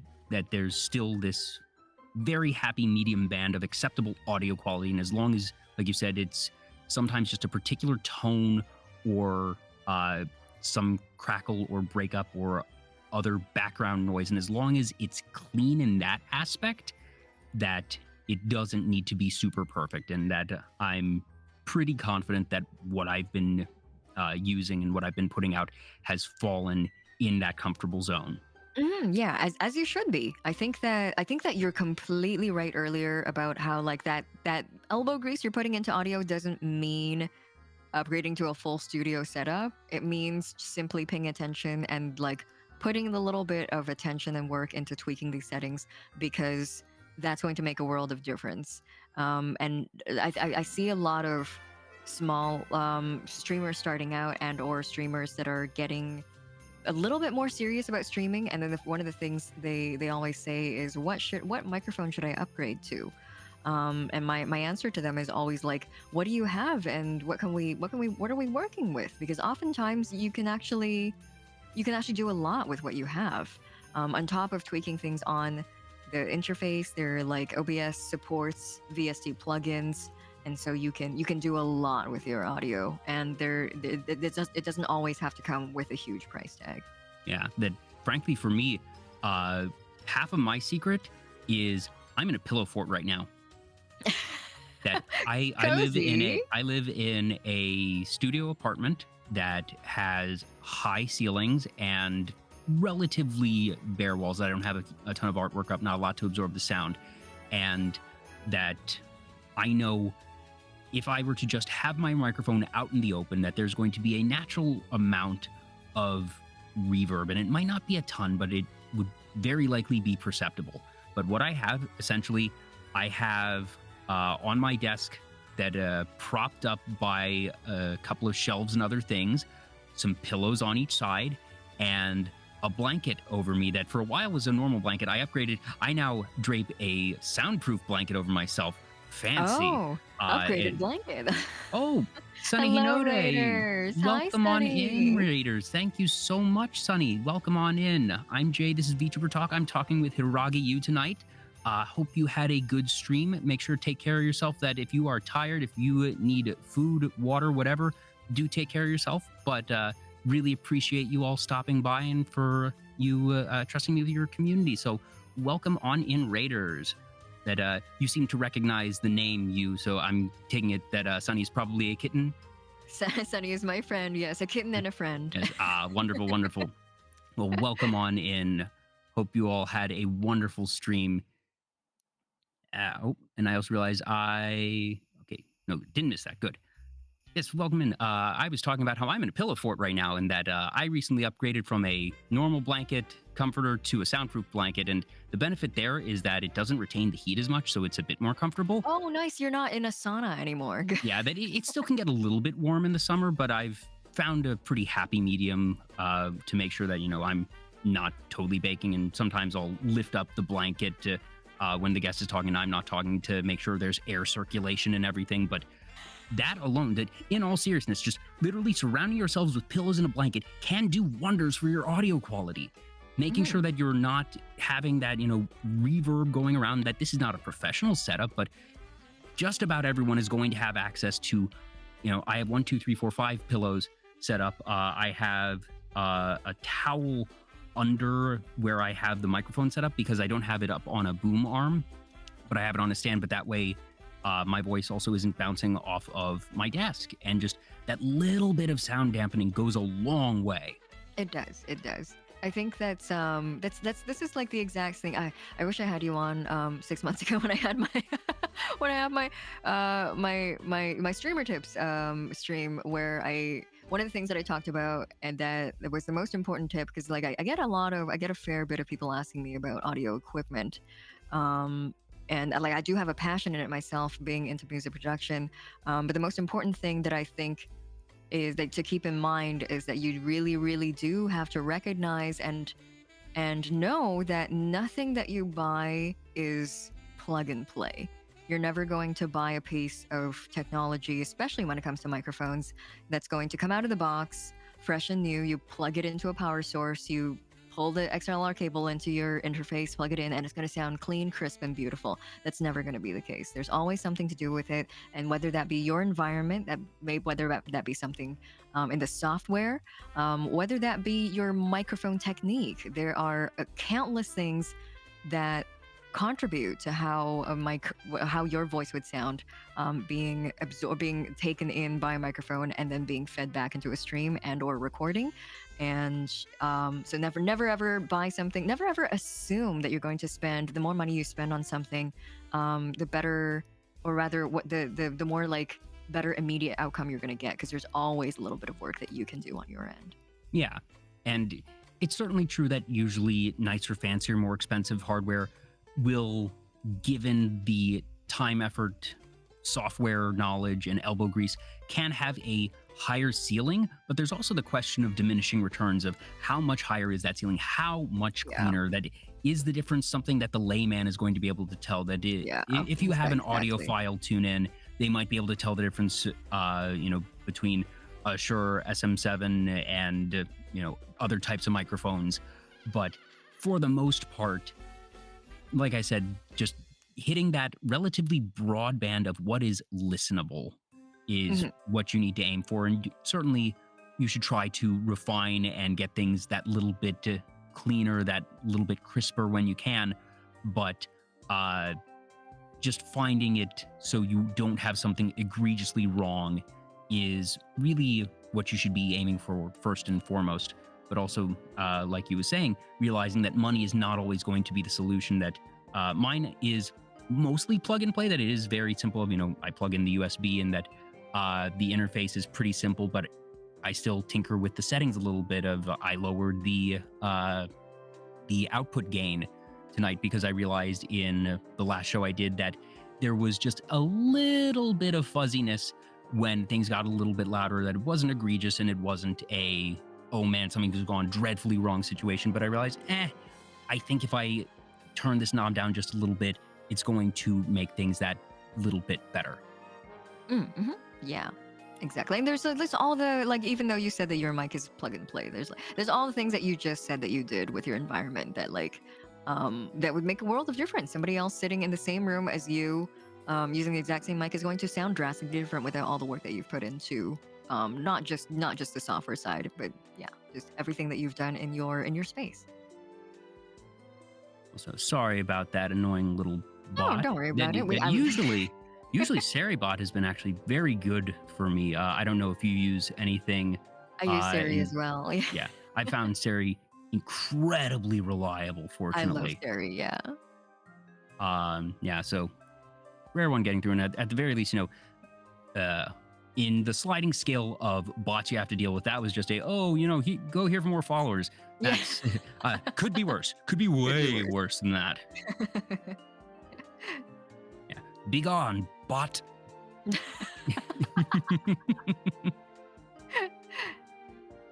But yeah, that's my mini rant on audio and why pillow forts are good. Pillow forts are good, regardless of if you are recording or streaming or not. Everyone build a pillow fort today. Pillow forts are just fun, very comfortable. Highly recommended. Did you find anything in your journey in terms of audio or other software or hardware of just something that you realized either that was small that made a big difference, or perhaps even just a little workaround or tip that you think is something that might not be common knowledge but is really useful? Yeah. Let me say hi to Captain Krabs first, though. Hi, Raiders. Oh my gosh, Captain Krabs, welcome Hi, on Captain in. Krabs. Ahoy, Raiders. Yes. Ahoy. Captain Krabs was a guest of mine, as weird as it is to say, probably a year and a half ago at this point. It's been a while. That has to have been like pre-episode 40. Oh my goodness. It's like you're on 86 right now, right? Yeah, and Like just less than the halfway point. yeah, that he was definitely pre-halfway point as of time of broadcast. And Doulahan No Body, thank you for the follow. That's an interesting name there. Cute Doulahan No name, Body. right? Hi, Yeah, Doulahan. Welcome. I really like that emote, ahoy. I do this often in my own streams, but I watch a certain agency VTuber. I think I started out watching more Hololive VTubers than I did others, and so I got really attached to a streamer named Marine. yes, Yes, and her. that's a very different ahoy. Ahoy! Gosh, you're good at that. I do it often. I love her. Ahoy! Ahoy! ねえねえ君たちねえ Ahoy! 出航! I love her. I summoned Gomi. Yes, hello, Gomi, and Captain Krabs, here you go. That should get it. There we are, yeah. But welcome on in, Raiders. This is VTuber Talk. I'm Jay. I'm talking with Hiiragi Yuu, the wonderful host VTuber. It has actually been a bit, and we didn't do it for the other raid that we had two sort of back-to-back that, again, we did. Thank you both to Captain Krabs and to Sunny. That if you could introduce yourself again. Oh, yes. Hello, Sunny, and hello, Captain Krabs. Nice to meet you. My name is Hiiragi Yuu. I'm a host VTuber. And we are, what were we chatting about just now? We're chatting about audio. Yeah, audio quality, which is relevant to Captain Krabs because Captain Krabs is a DJ. Oh, no way. That's so cool. Very different type of audio. And obviously, he does talk a fair bit on his streams, but in terms of audio and sound production, Captain Krabs is actually someone that you would probably have a fair amount of interest in. I'm don't mind me while I'm sneaking into their page to follow them. I'm just sneaking out for a second. Yes, the first 2D VTuber DJ. That's so cool. The only crab DJ, I would believe that for sure. I think you have a monopoly on that market. Mm-hmm. Bring crabcore to a whole new level. I love that. Do you does Captain Krabs put any of their music on YouTube? I'm gonna find out. Right now. I forget that a lot of what he does is live DJing. So I'm not entirely sure. So Captain, actually, if you can answer since you're here. Oh, just released an album. Fantastic. Oh, I see it. Crabcore Volume 1. Oh my, this was, okay. I feel very justified right now because I didn't know about that and I made the crabcore joke completely not knowing that. I love it. Let me keep this on a tab so I can take a look at it after the interview. Thank you. Thank you for the introduction. Thank you, Captain Krabs. There we go. All right. There it is. I actually get to do two types of shout-outs now. Twitch finally made their own integrated one. Yes, exactly. I really like it. I like that it shows you the go follow them button. Yeah, we were talking earlier about the amount of clicks, and it certainly makes a difference of just having the follow button right there as opposed to click link and then follow there, that the one-click drop-off is still significant. Yeah, for sure. Exactly. Yeah, then my last question to you had been, have you found anything, whether it be for audio or other aspects of your own content creation, that have either made a big difference for relatively low effort or just general learnings that you think are not the most complex, but perhaps not very intuitive? That's a really good question. I gotta think about this one a little bit, I think. It is a very broad question, to be fair, that there's a lot of different ways that can go. I think that my first thought for this one this is an answer that kind of applies to your question earlier about graphic design as well. I think that I think that too few people take advantage of this. I think that more people should utilize visuals when making announcements. And yourself, you do a really great job of this. You create a thumbnail. There is all the information that you need to know is right there on the post. Very clear, very concise. Time, date, location, the person who was being featured, their name, a picture of them. So that's all very concise, and I think that's because we come from similar backgrounds in terms of like our education on information communication is very similar.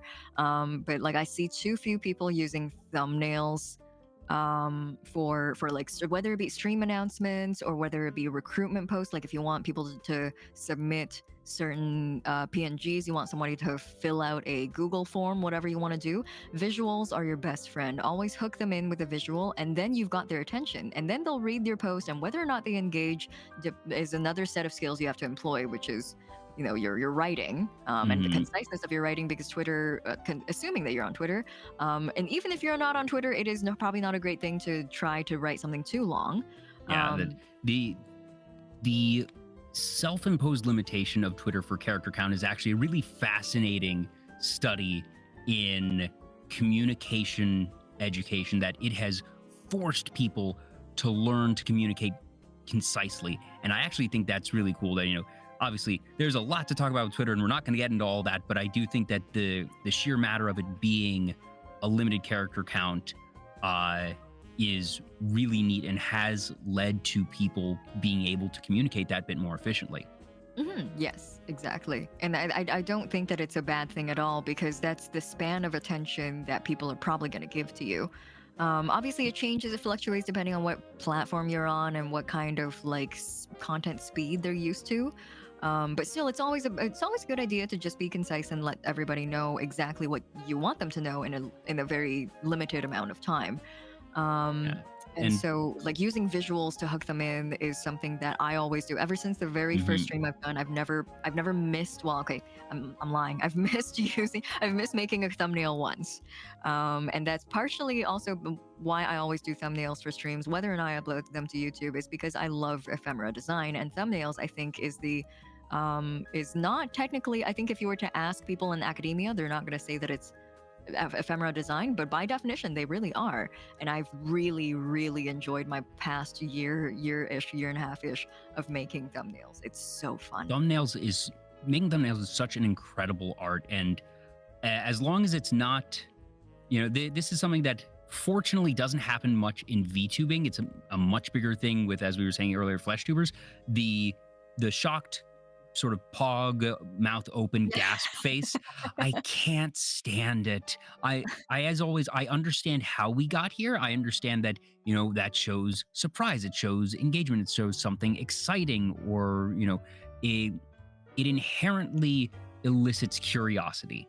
Yes. And I understand why that became compelling and why people started to bandwagon on it. But now it's just a trope at this point. It's that's all I see when I go on YouTube for things that are, IRL streamers or content creators, of that sort of shocked pog face. And it's, but for VTubing, that the graphic design involved in VTuber thumbnails is an art unto itself. That there are people that do commissions specifically for thumbnails, because there is that art and science to it. And yes, a good thumbnail can absolutely increase the reach of a video. And that for my stuff, that for a really long time, I have little to no graphic design knowledge and tangible skill. That I understand a lot of graphic design concepts, but I don't have Photoshop, and I don't do a lot. And I'm very good with software that I can pick up and figure out how to use these tools competently, relatively easily, but they aren't things that I have a ton of experience with, and frankly not a whole bunch of time for. That for a long time I just asked guests, hey, if you can send me a PNG of your model, and I'm gonna throw that image, or if you have fan art that you want to use, that I would have that as the visual element to the tweet. And even that still makes a difference. Absolutely. That any visual element at all, that both, one, like you said, in terms of being an eye catch and being able to get people's attention, but also, from what I understand, algorithmically, posts with additional media, whether they be images or videos, do get prioritized to some extent. And even if not actually algorithmically, that's certainly in terms of just actual human behavioral engagement, that they do get more attention. For sure, yeah. I've quote unquote upgraded now of what I do is it's the city skyline background that I have here in my scenes that you can't see it because I've taken up most of the real estate.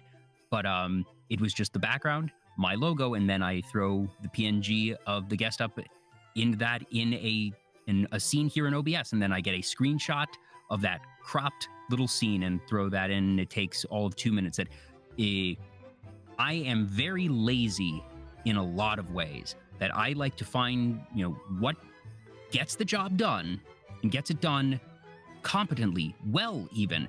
But there are certain things that I let myself be lazy with. That is one of them because I think it still looks good. I don't think it's bad. Could I put in a lot more effort and perhaps make something that, I've seen folks who've done talk shows who are video editors, like, Domo obviously famously Oh, is yes, a that's right. video editor by day and does these incredible packages. There's another guy, he hasn't been around for a while, but Toki, and he also was able to make these incredible videos. And that is something that I definitely don't have the skill for those types of videos, or at the very least, not the time. That I believe anybody can get good at anything given the time and effort. I don't think that I am incapable of it. It is something I choose to not invest the time that I recognize is required to be good at that. But at the same time, that 2 minutes of effort does make a big difference. That is a huge difference from just not having a thumbnail at all. And I think that the little bump of an increase to having the background with my logo and then the guest image beside it is a significant upgrade for those 2 minutes that it takes versus just putting their PNG attached to the tweet. Yeah, exactly. I agree with that. I think that I think people who use social media are much more visually stimulated than they are if through the other senses. And so I think that's such a great um it's such a great idea or area to take advantage of. Like you really want to make sure that visually they're either getting a lot of information communicated to them that will stay with them and or remind them of the fact that something is happening later on, or you want something that's entertaining, something that they will go like, huh, and then maybe send to their friends, or at least be like, oh, I would like to retweet this, not because it's not because it's a stream announcement, but because it's kind of funny. I recently did what did I do? I streamed Trombone Champ, and I drew a picture of myself playing the trombone. Yes.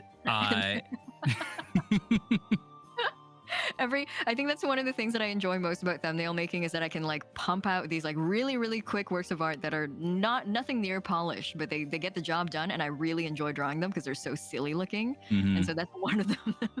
It made me very happy drawing them. I also appreciated the follow-up with the realization that the way the image was drawn, you had the mouthpiece entirely in your mouth. I've never touched a trombone in my life. And meanwhile, I am an actual IRL trombonist. That I've played trombone since middle school. That's what I did. That I was a band geek and a theater kid. So I have loved seeing Trombone Champ, which obviously is nothing like playing real trombone. But hey, anything that gets people talking about trombones, I'm for it. And it's been very fun to see people playing it and just other friends who play trombone, just sort of the commentary of, hey, we're in the spotlight, because it's usually trumpets that get that attention.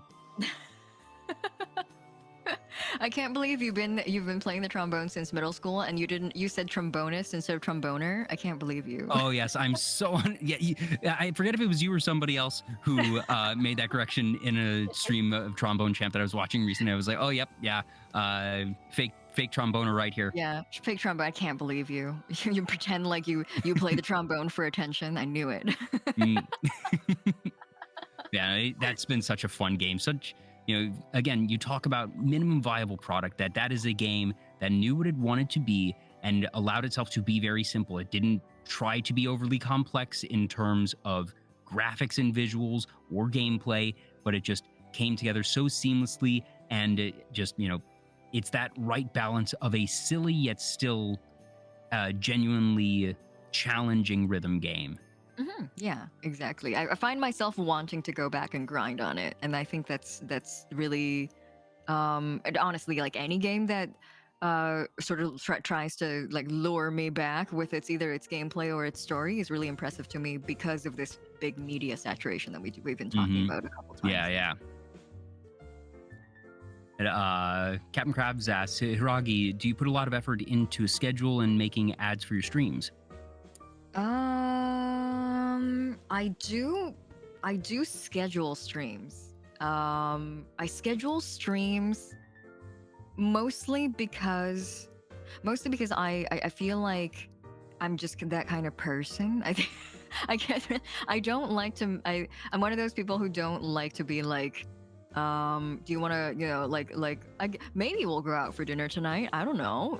Guess it depends on how I feel. I guess I'm like not a fan of doing that. I gotta put something in my schedule and I gotta make sure it happens.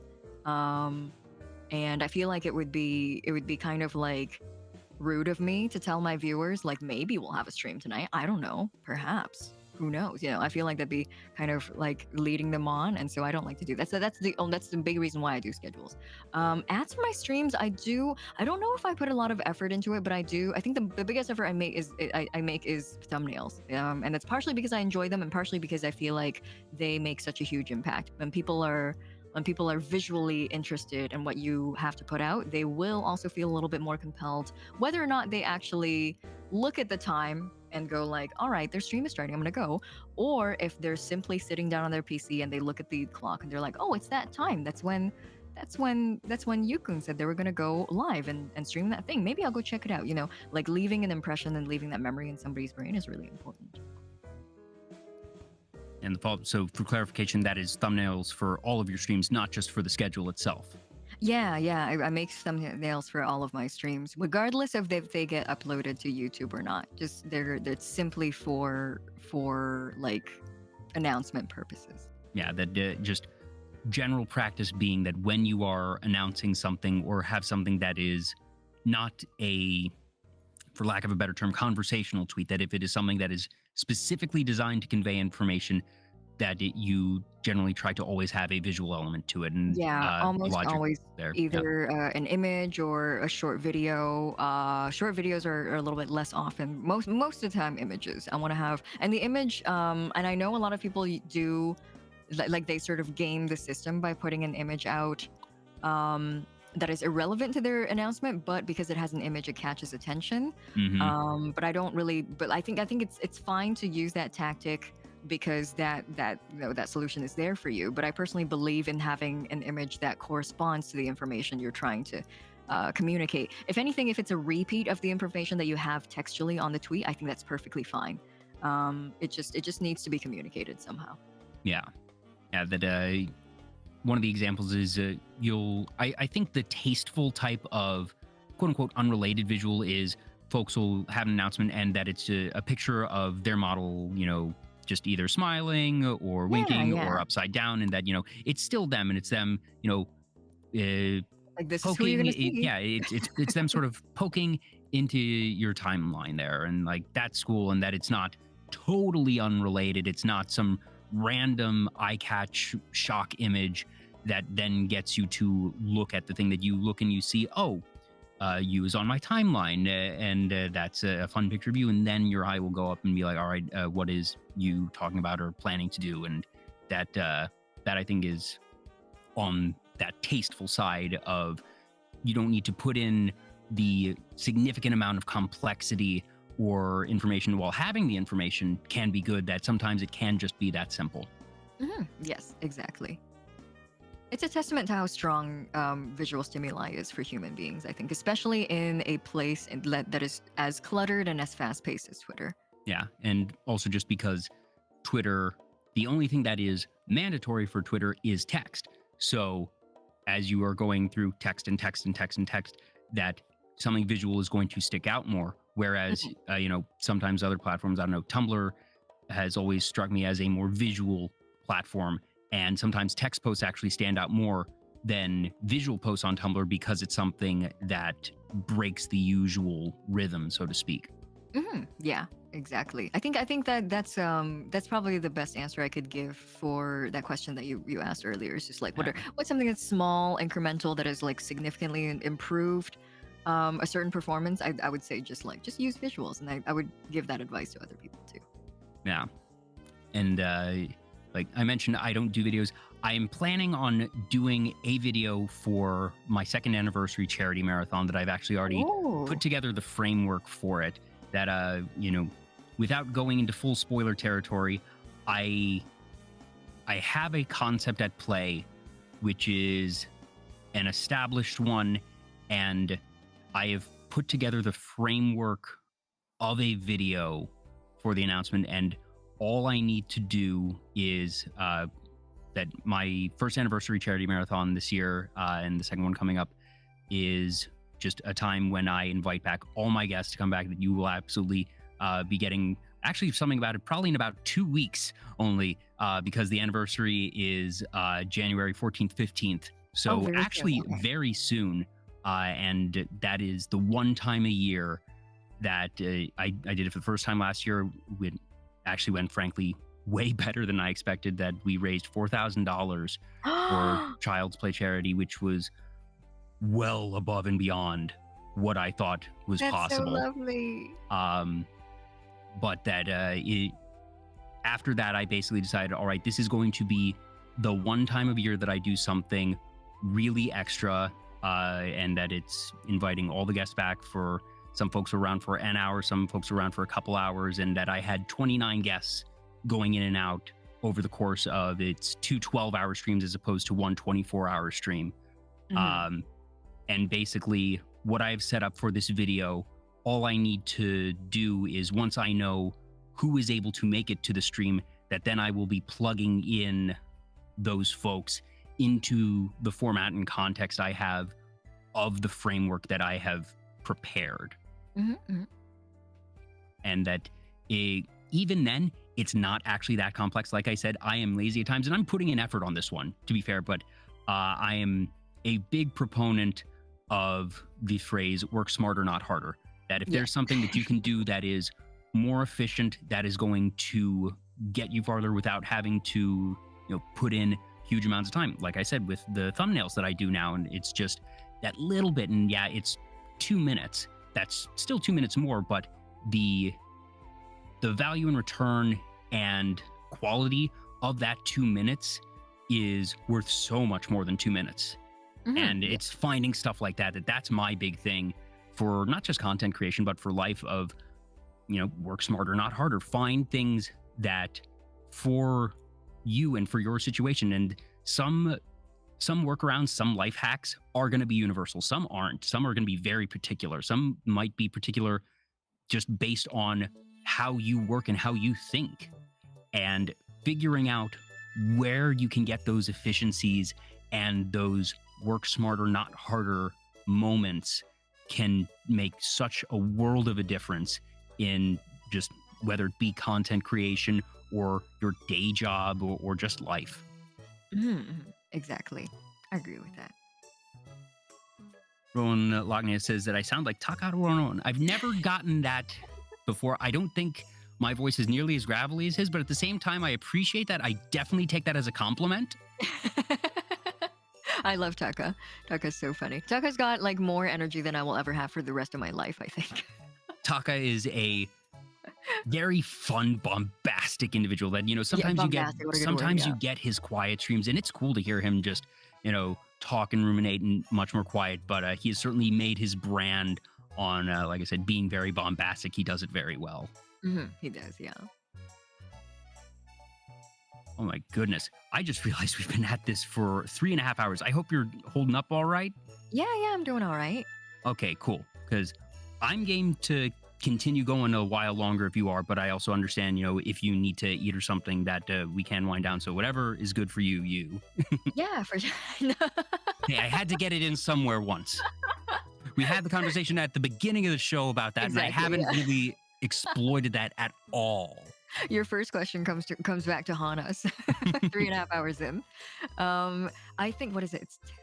I think I can go for another half an hour to an hour. I think that would be, half an hour to an hour. Okay, cool. Anything between that would be perfectly fine. I will definitely say, as a host, this has been a layup of a show. That this was very much a instance of, I blinked, oh, it's been 2 hours. Well, that's something. get in conversation, blink, look down. Oh, it's been 3.5 hours. That happened.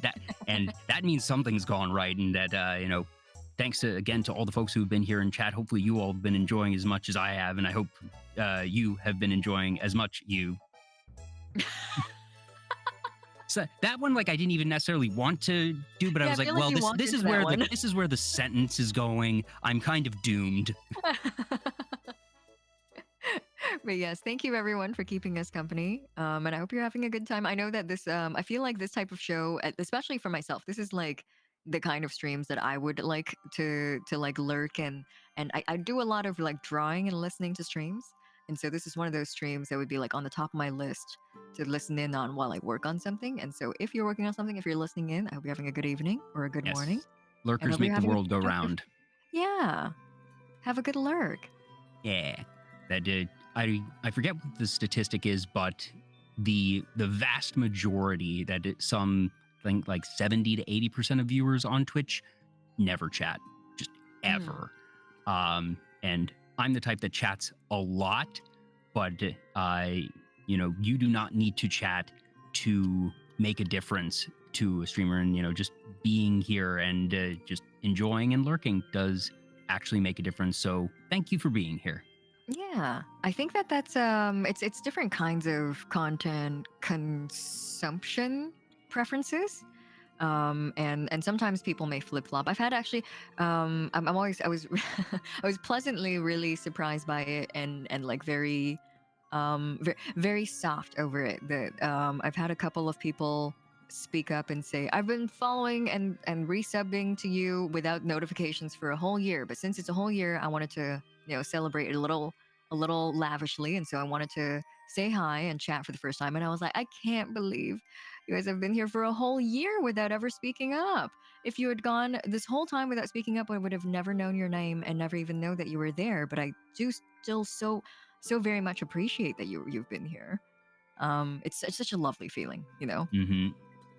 Yes, and hello, Keaton. Yes, we do see you. Yeah. So you mentioned earlier, as we were getting to the ahoys of Hosho Marine and Whole Live, that anyone who has tuned into your streams for any amount of time, you very much enjoy, and you are very good at voice acting. That you have an entire other character, and just the amount of different voices that you can do. That I mean it when I say it is uncanny. Some of the impressions you can do. I don't know if what else can the only one I can pull up is Marine. Marine's the only one I have on the tip of my tongue. Some people have like told me that I do a good impression of some other things, but they just like are not in my brain. They've just escaped my mind. A lot of them certainly are just going to be topical spur of the moment based on specific ones. But I wish I remembered them. that you take advantage of just being vocally flexible, and that it's always very fun to hear just where you go with those different inflections. And that I'm curious if voice acting and those types of impressions were something that you always just sort of tinkered around with and enjoyed. And if you ever, I suppose, it doesn't seem like there was ever a conscious effort to do voice acting in a professional capacity, but that you very much just enjoy it in a casual sense. I'm not sure if that's accurate, or if you perhaps have at any point toyed with the idea of pursuing it professionally. Yeah, when I was younger, I did a lot of like fandom. I was in a lot of fandom projects, as do all little weebs on the internet. It was a rite of passage, and even if you didn't actively make and release one, that you would have watched a few, or at least come across some, right? Yeah. And I think that the concept of being a voice actor and wanting to be a voice actor for our generation is as, if not more common than the aspiration of being a quote unquote conventional stage or screen actor. Yeah, exactly. It's the I want to become a video game designer of weebs. Mm-hmm. So I have done a few fan dubs before. As an adult, I have done a little bit of, I have had no voice work education, unfortunately. And so I have no papers or certificates to put to my name. In university, I started getting into a little bit of paid voice work because people said that I have a good voice for reading. And so I read a few educational books and put them into ebook format for people who are visually Mm, impaired. I did some project pitches. Because I graduated from graphic design, we have a lot of, or rather just from the design department, we have a lot of final projects that are basically full, ready to deploy projects that need a nice voice to narrate and pitch it to the profs. And so I got paid for those jobs as well. That's sort of where I started with paid voice work. I've always wanted to get into character acting, but because of the hands that I was dealt, I really never got a lot of experience in character voice acting. mm. I didn't really realize that I have a knack for it, I think, until I started VTubing as well. And it's not really something it's not a skill set that I counted on until people were like, hey, that's really good. You should do more of it. And then the whole, um, my mysterious alter ego who has a completely different voice was also something that was come up with kind of on the fly and became a bit that just, you know, kept growing and kept getting bigger and kept getting more, dare I say, more beloved by by the kids. Sometimes the best things, the best ideas are the ones that start off as one-off jokes and just keep going. And it definitely seems like that might be the case for a certain round friend who may or may not be popping in chat right now. That's right. And yeah, I just feel like I I definitely, I think like a year ago, had you talked to me about this, I would have been like, yes, I'm interested in it in a recreational capacity. But right now I'm putting a reel together. I've got a lot of experience and jobs doing things for Vshoujo lore videos. I've had a lot of roles in Merryweather's comics as well. Bless Mary for giving me so many opportunities to voice so many characters. And so I feel like I've had a really good year of portfolio. A lot of people know this as well. I had a couple of lines in a internet historian video, and internet historian being a YouTuber that a lot of people watch. I think nobody expected a VTuber to be in there, and so they watched this 40-minute video, and at the 38-minute mark, they heard a very familiar voice, and they're like, they have people like stand up from their couches and throw their headphones off. Like, hold on, is that Hiiragi Yuu voice or host VTuber's voice? Um, I completely forgot about the Merryweather stuff, and I did not know about the Internet Historian one. Please send me that link after the Oh show yeah, so yeah, I can absolutely. watch it. But yeah, I admittedly completely forgot about those Merryweather videos, and definitely, folks, do be sure to check those out. And I'm really excited to hear that you're putting a reel together and that this path that perhaps might not have been expected has started to open itself up to you, and that even if it's not one that you had a formalized education in, that you've realized that you do have a knack for it and that you've been able to take advantage of these opportunities.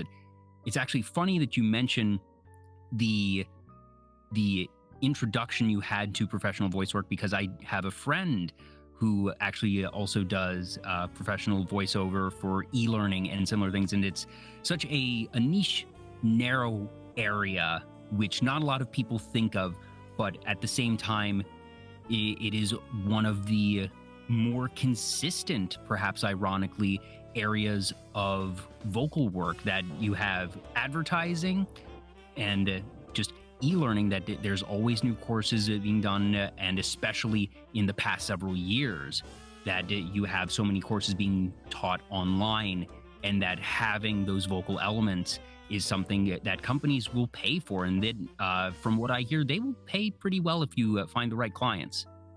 Yeah, exactly. It's a lot of it's drier work for sure. If you are Yeah, someone who is a more inclined to flex your creative side, I think that you may not find all of find a lot of fulfillment. You'll definitely earn a paycheck, but you won't yeah, find a lot of fulfillment in it. yeah. The narration may not be terribly dramatic Yeah. or super energetic or let you do a particularly silly voice, but if you are able to articulate, enunciate, and be able to complete sentences very clearly and with good diction and read a script, that's something that people need. Exactly. It's something that I think that it's a industry.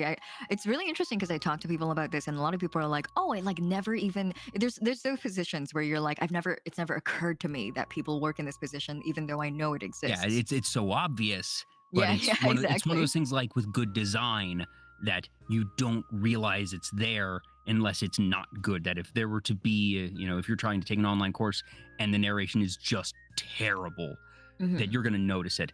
But it's something that as soon as it's pointed out, you realize, oh yeah, of course it's there. It's obvious that this is something that is definitely needed, and of course someone has to get paid to do it.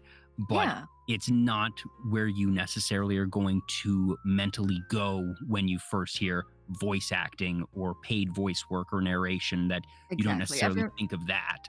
Everyone always thinks of character voices. I think that's Hmm. the first like thing that pops into your mind, and oftentimes people don't really think any further than that. And so it's good experience. I've definitely, it's not like an experience where I could get references, and I think that's why I struggled jumping out of that hole for a long time and getting in. I wanted to get into character work, but I just couldn't because all my references would be people going like, "Yeah, they sure can sell you a project pitch really well," or teach Yeah. you about mitochondria, the powerhouse of the cell, really well. But I have no one vouching for the fact that I can play a character. I can communicate emotion, Yeah.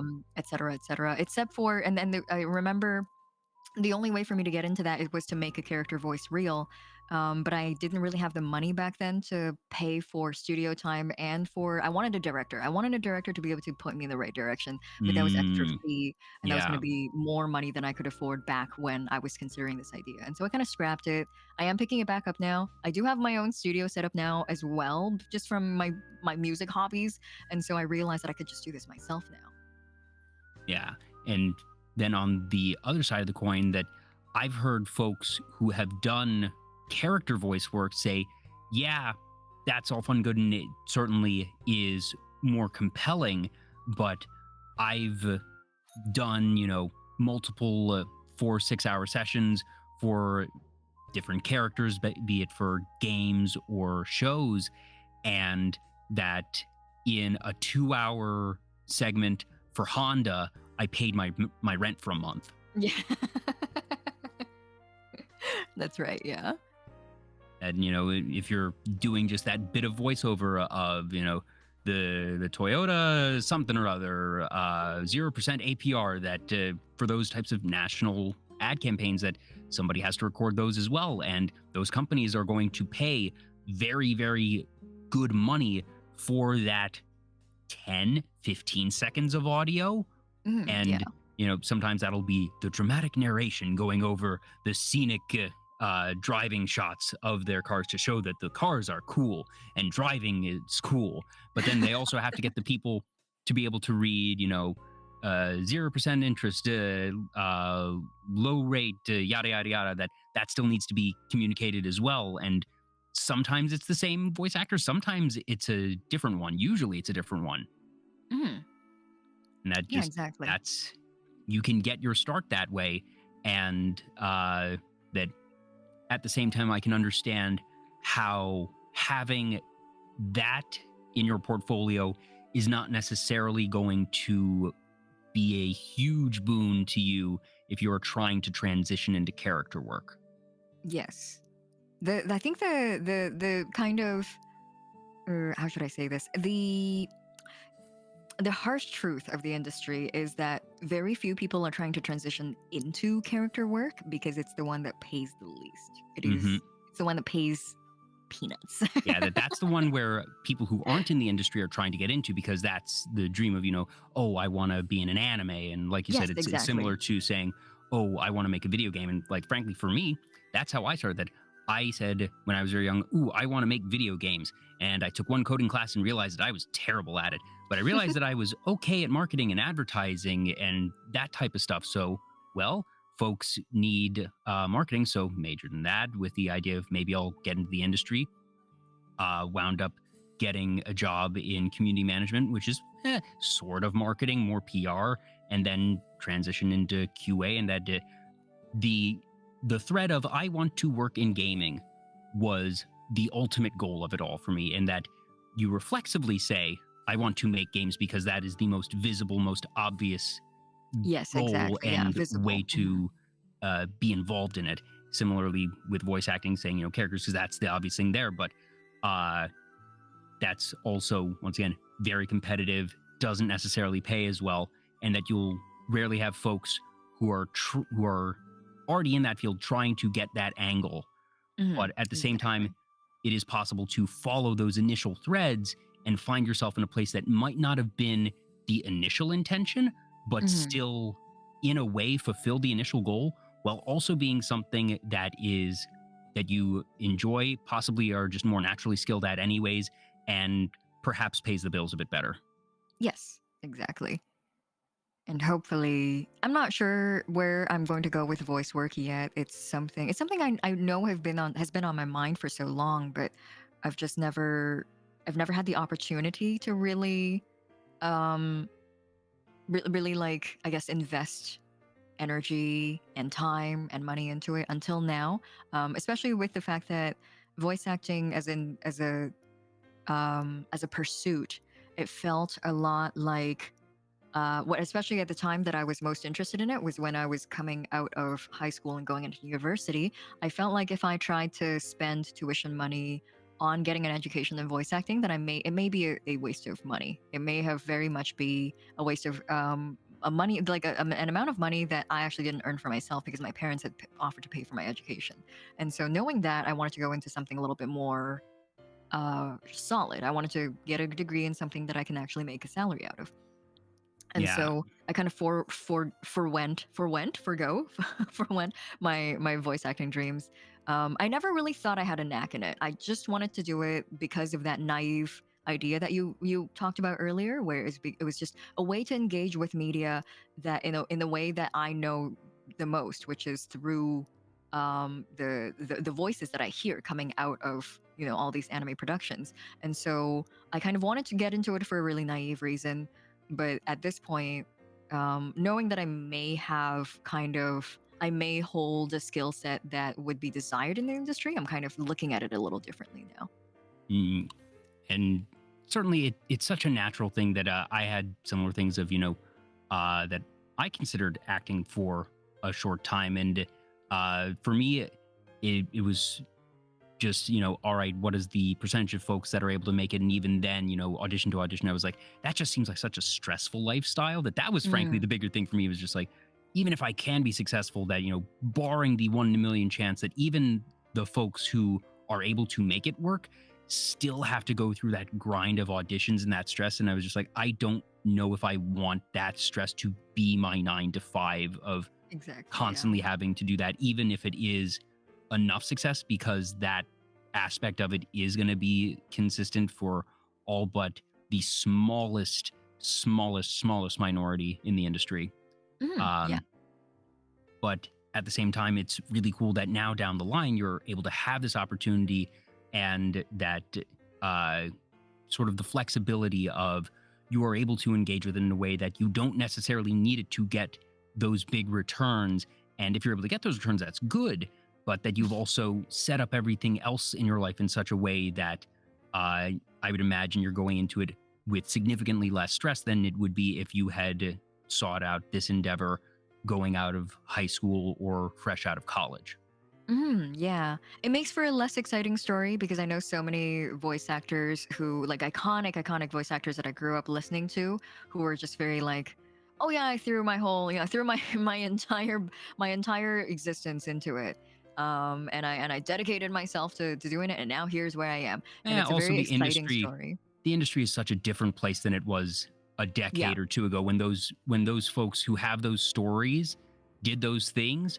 The market was much more amicable to it. That voice acting, along with anime in general, have become so much more popular nowadays that the sheer amount of competition is magnitudes larger. And that, in the early days of dubbing, that it could be as simple as a friend who it brings you to the studio while they're there, and that the director says, hey, can you hop in the booth, we need to record this bit character and get this done. And that is how some prolific voice actors got their start. A friend brought them to work one day and they just sort of got dragged into the booth even though they weren't trying to.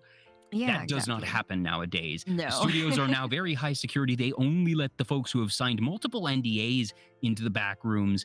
Every line is prescribed and who is going to be saying it. Every line is casted and prepared for, and just those incidental stories of falling into the industry that a number of folks had back in the day simply do not exist anymore because of how the industry has evolved. And that's even before you're going into the raw numbers of how many people want to do this now versus how many people wanted to do it 20 years ago. Yes, exactly. I think that part of the reason why these kinds of stories end up like staying in people's minds is also because they sell better. They're they really sound good better. Stories that just everyone loves. Perhaps not rags to riches, but just the unexpected hero or the incidental fairy tale moment that nobody expected. And certainly those are cool and they make for good stories. And it's amazing that there were circumstances at any point that facilitated them. And it's just recognizing that those circumstances do not exist now. Yeah. It's one of those things that I've thought about like time and time again, is for every story like Mr. Justin Bieber, who like put a video out on YouTube and like became an overnight sensation. For every story like that, there are countless more counterparts of people who have invested all of their eggs into a dream and had to pick up the broken pieces afterwards. And that's the kind of that's where I realize I need to put my focus, is that I would love to believe in and believe in dreams and fantasize, but the reality of it and the reality of having to pay mortgage and utilities and my pay for my cat's food and my own food, I guess I forgot about myself, to survive, you need stable ground to step on. And so there are risks that I didn't take when I was younger. There are potentials that I never saw in myself that I kind of regret not seeing when I was younger, but they were for reasons for good reasons. I wanted to survive. You and I think are very similar in that sense, that we are both very pragmatic, and that we recognize certain aspirations and make calculated decisions based on, somewhat just probability of success, just the raw numbers game of how many folks are able to go into that line of work and have it pay their bills entirely. But exactly, I think there is still something for that openness of, similar to not graduating in VTubing, of leaving that door cracked open of, if the opportunity presents itself, and if you have circumstances today that didn't exist 10, 20 years ago, where you can take a bit of a chance, and that if things don't go well, that it's not catastrophic for you, that now the calculations, while still being very pragmatic, change drastically, and that you can comfortably and excitedly pursue these things and say, if it doesn't work out, whatever, but now I'm able to shoot that shot, and that we might not be in the position to take those more comfortable chances today if we had been a bit less pragmatic yesterday. And, that's not to say people should never take a big chance or a big risk. That obviously sometimes these things pay off, and a lot of it is just recognizing your circumstances and realizing, all right, how big is this chance and how big is this risk? That some folks have a better safety net than others, just inherently for any number of reasons. And if you recognize that your fail case is not catastrophic, go for it. But at the same time, that little bit of looking before you leap and asking, if things go sideways, how bad off am I?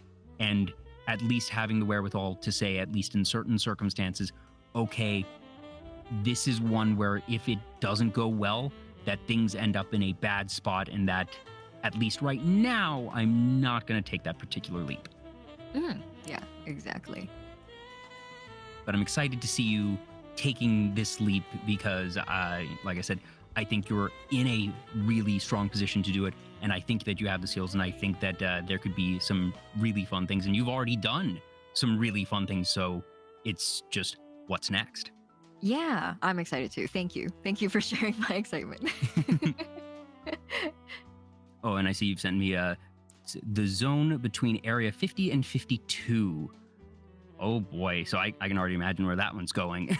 Yeah, have fun with the video. I already kind of spoiled it. I feel like the funnest way to go in this video is just to not expect anything. It's just to listen to it like it's a podcast, and then just let the train hit you. Well, we are quickly approaching 4 hours, which I don't remember if I told you or if it was somebody else, but I'd say on average my shows go about 2.5, maybe 3 hours. Episode 85 of Vtuber Talk wound up breaking my record of Oh, longest show at 5.5 hours. that's And long.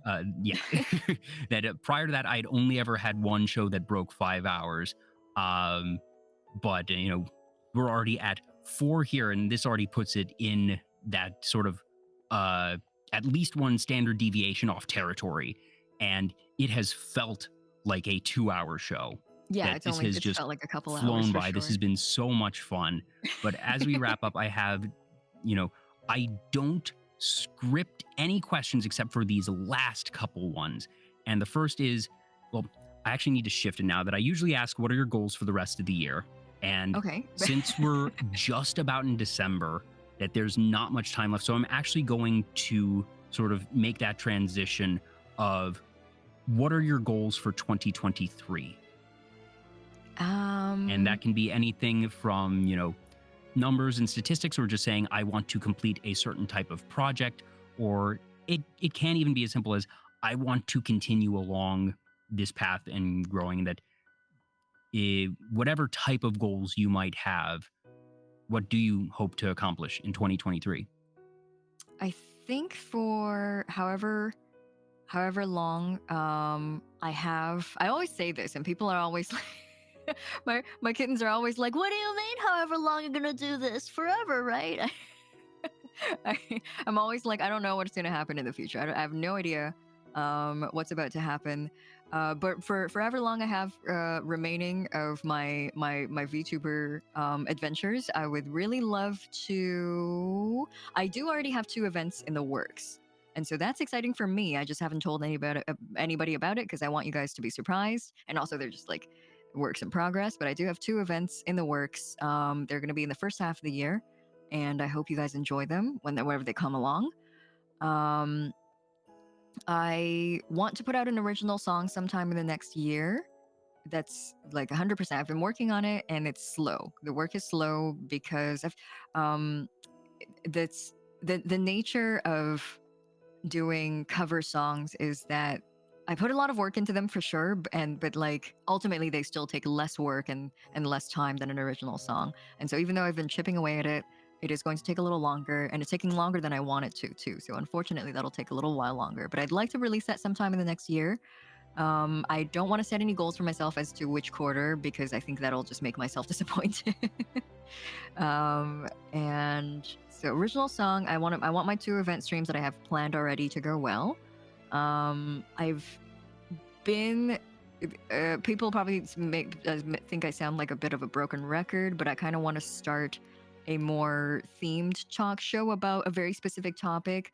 I have had the fortune of landing myself in a group of mutuals who all are queer VTubers, and I wanted to talk about dysphoria. Dysphoria is something that I have felt for a lot of my life, and I never clued into the fact that it was dysphoria until very, very late in my life.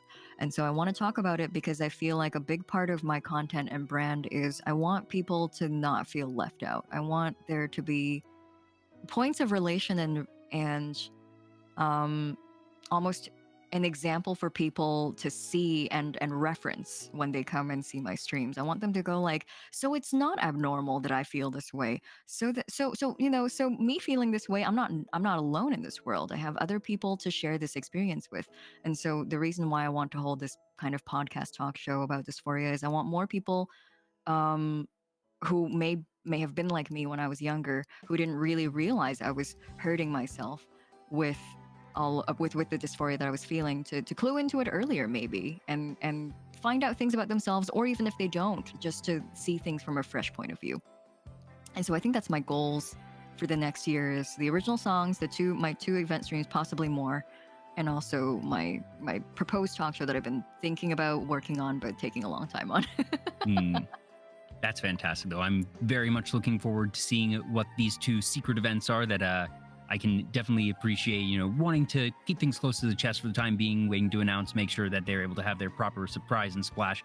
But I will absolutely be keeping an eye out for it. And I encourage everybody who is watching in to do the same, that I just gave you another shout. And obviously, your links are here at the bottom of the screen. They'll be in the video description for anyone watching on YouTube. Hi, YouTube.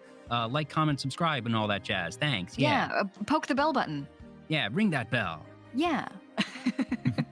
And the last question I ask all my guests is, what does being a VTuber mean to you? And that's not questioning what is the definition of a VTuber, but people, as we mentioned, get into VTubing very deliberately, that there is even more steps involved in becoming a VTuber than just streaming, which already is a voluntary thing that you have to make a conscious effort to do. But for some folks, I've heard VTubing lets me get in touch with my inner child, or it lets me be someone that I can't be in real life. I've had others say it's a mask that I wear. It's a toolbox that I talked about VTubing, being a really cool set of tools. And some folks are like, I could do face cam streaming, but I think that the tools that are afforded to me as a VTuber are just so much cooler, and that I approach it from that perspective of an entertainer, but I might not have the personal attachment, so to speak, to my model, other than I think this is, a fun costume to wear on stage. And everything, those two pretty far ends of the spectrum, beyond and anywhere in between, are all totally valid, and that everyone, I feel like, gets something slightly different, that there's commonalities for sure. But to you, Hiiragi Yuu, what does it being a VTuber mean to you? I think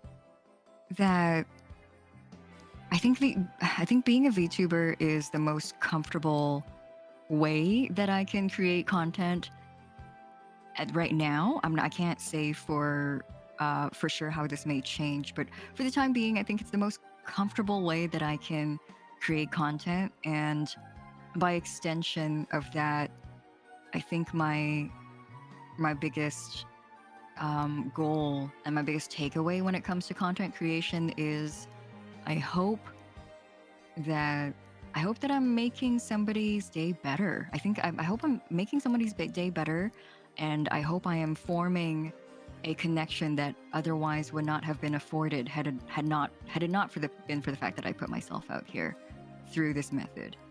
And so I think it's the key into achieving these content creation goals, because I think any other way, same as a lot of what your other guests have said as well, I don't believe I would be nearly as comfortable doing face cam. Just the expressiveness of having a virtual avatar helps me really connect with my audience in a way that is personal enough, but not too personal, and not to a personal degree that makes me uncomfortable. And so I think it's just the ideal medium for me right now. I always ask that question at the end of the show because, one, I think it helps sort of put a bow on everything and encapsulate things. But also, while I never know how somebody is going to answer that question, the answer always makes sense.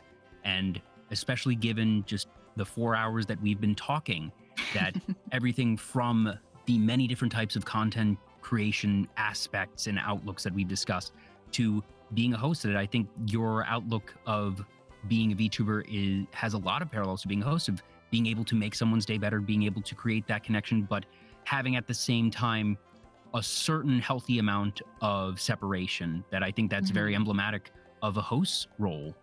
And that whether or not it was intentional, that your desires as a content creator and your decision to make yourself a host wound up going hand in hand quite nicely in that sense. I think that a certain amount of it was definitely intentional, for sure. But it's evolved in ways that I haven't really, or I didn't really expect either. So, and I can't really wait to see where it goes as well in next year. Definitely. And I think that the best is yet to come for you. And I can't wait to see where you go. And goodness, just, you know, there were a lot of things that we had discussed in our pre-interview that we didn't even touch. We were going to talk about GameCube games, and I was all ready to do that, but then we just sort of wound up on this thread of content creation, and we've taken so many interesting turns that it hasn't just been basic about content creation, that the angles that we've taken throughout these 4 hours have been so varied and diverse in the types of conversations, even if they may have had a more similar underlying thread than some of my shows. But at the same time, that's part of the fun for me as a host, that I don't talk about the same things every show. And just, it was very clear that this was an area of interest for you. And I was like, games I talk about with a lot of my guests, and I'm sure we could do that. But at the same time, I think that I felt like we would get more out of the stuff that we talked about, which is why I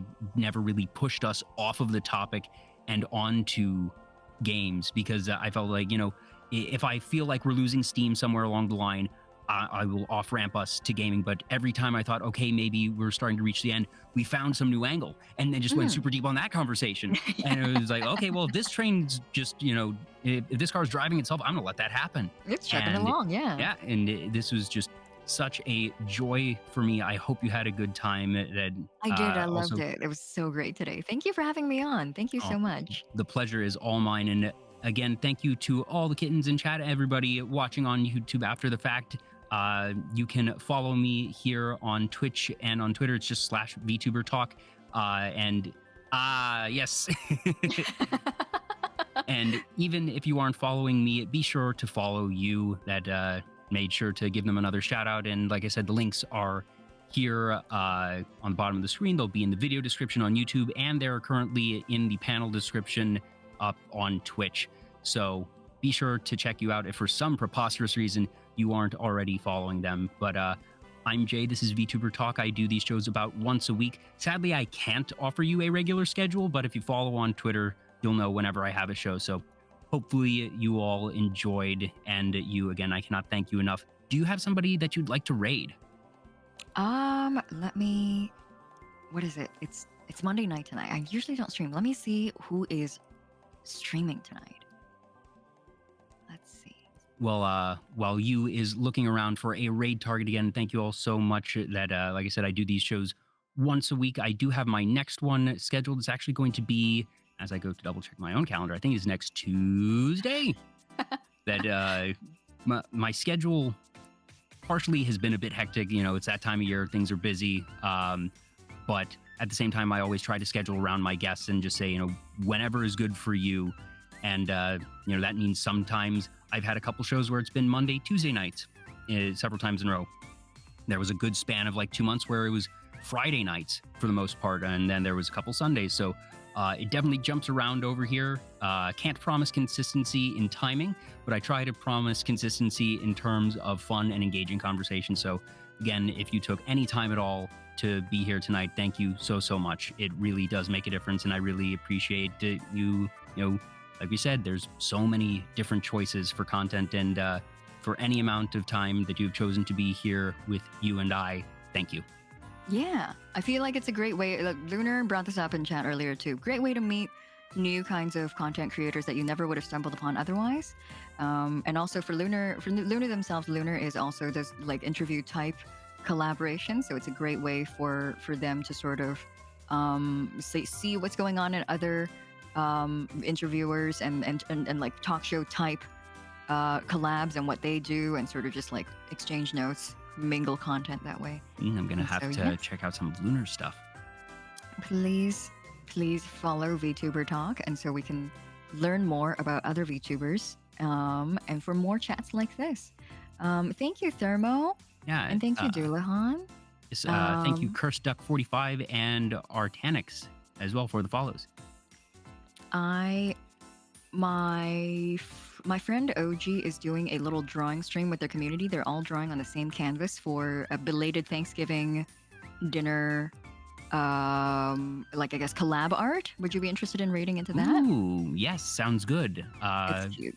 I'll send you their link so you can. Yeah, I you'll just want to know. make sure I spell that right. Don't accidentally send us to the wrong stream. Oh, okay, that's a nice, easy one to spell. But that is a 0, not the letter O. That's the thing I Yes. need to make sure that I get correct there. Awesome. Do you have a raid message usually, or do we just? I we do just not. barge in? That I usually say, you know, like in this case, it'd be you sent us or something. But if you have a more creative raid message, You by all sent means, us, like an accusation. again, going back to one of the earliest things that we said in the stream, that you know, it's, you know, if it's Captain Krabs, it's the Captain Krabs sent us, because it's always the guest that chooses the raid target. So I want to make sure that you know, folks know, especially since usually the guests direct me to folks that they know themselves, whereas I might not have that familiarity. So it's always nice to say who sent, but also if you have something that is more emblematic, I'm sure that between that and the emojis, that OG will probably figure things out. Thermo's already put it in chat. Thank you so much, Thermo. You kittens have come to play. All right, there we go. My That loyal sounds kitten. great. Yeah. Awesome. Well, again, thank you so much for being here. This has been such a delight. Thank you to all the kittens in chat. This has been episode number 86 of Vtuber Talk. As I mentioned, my second anniversary charity stream is going to be coming up in January. Hope you'll be able to join me for that and potentially other shows down the line. But either way, thank you for being here just now. Thank you. Really, it's all I can say. So have a fantastic rest of your evening, and I will see you all around. Bye-bye. Take care, everyone. Bye bye.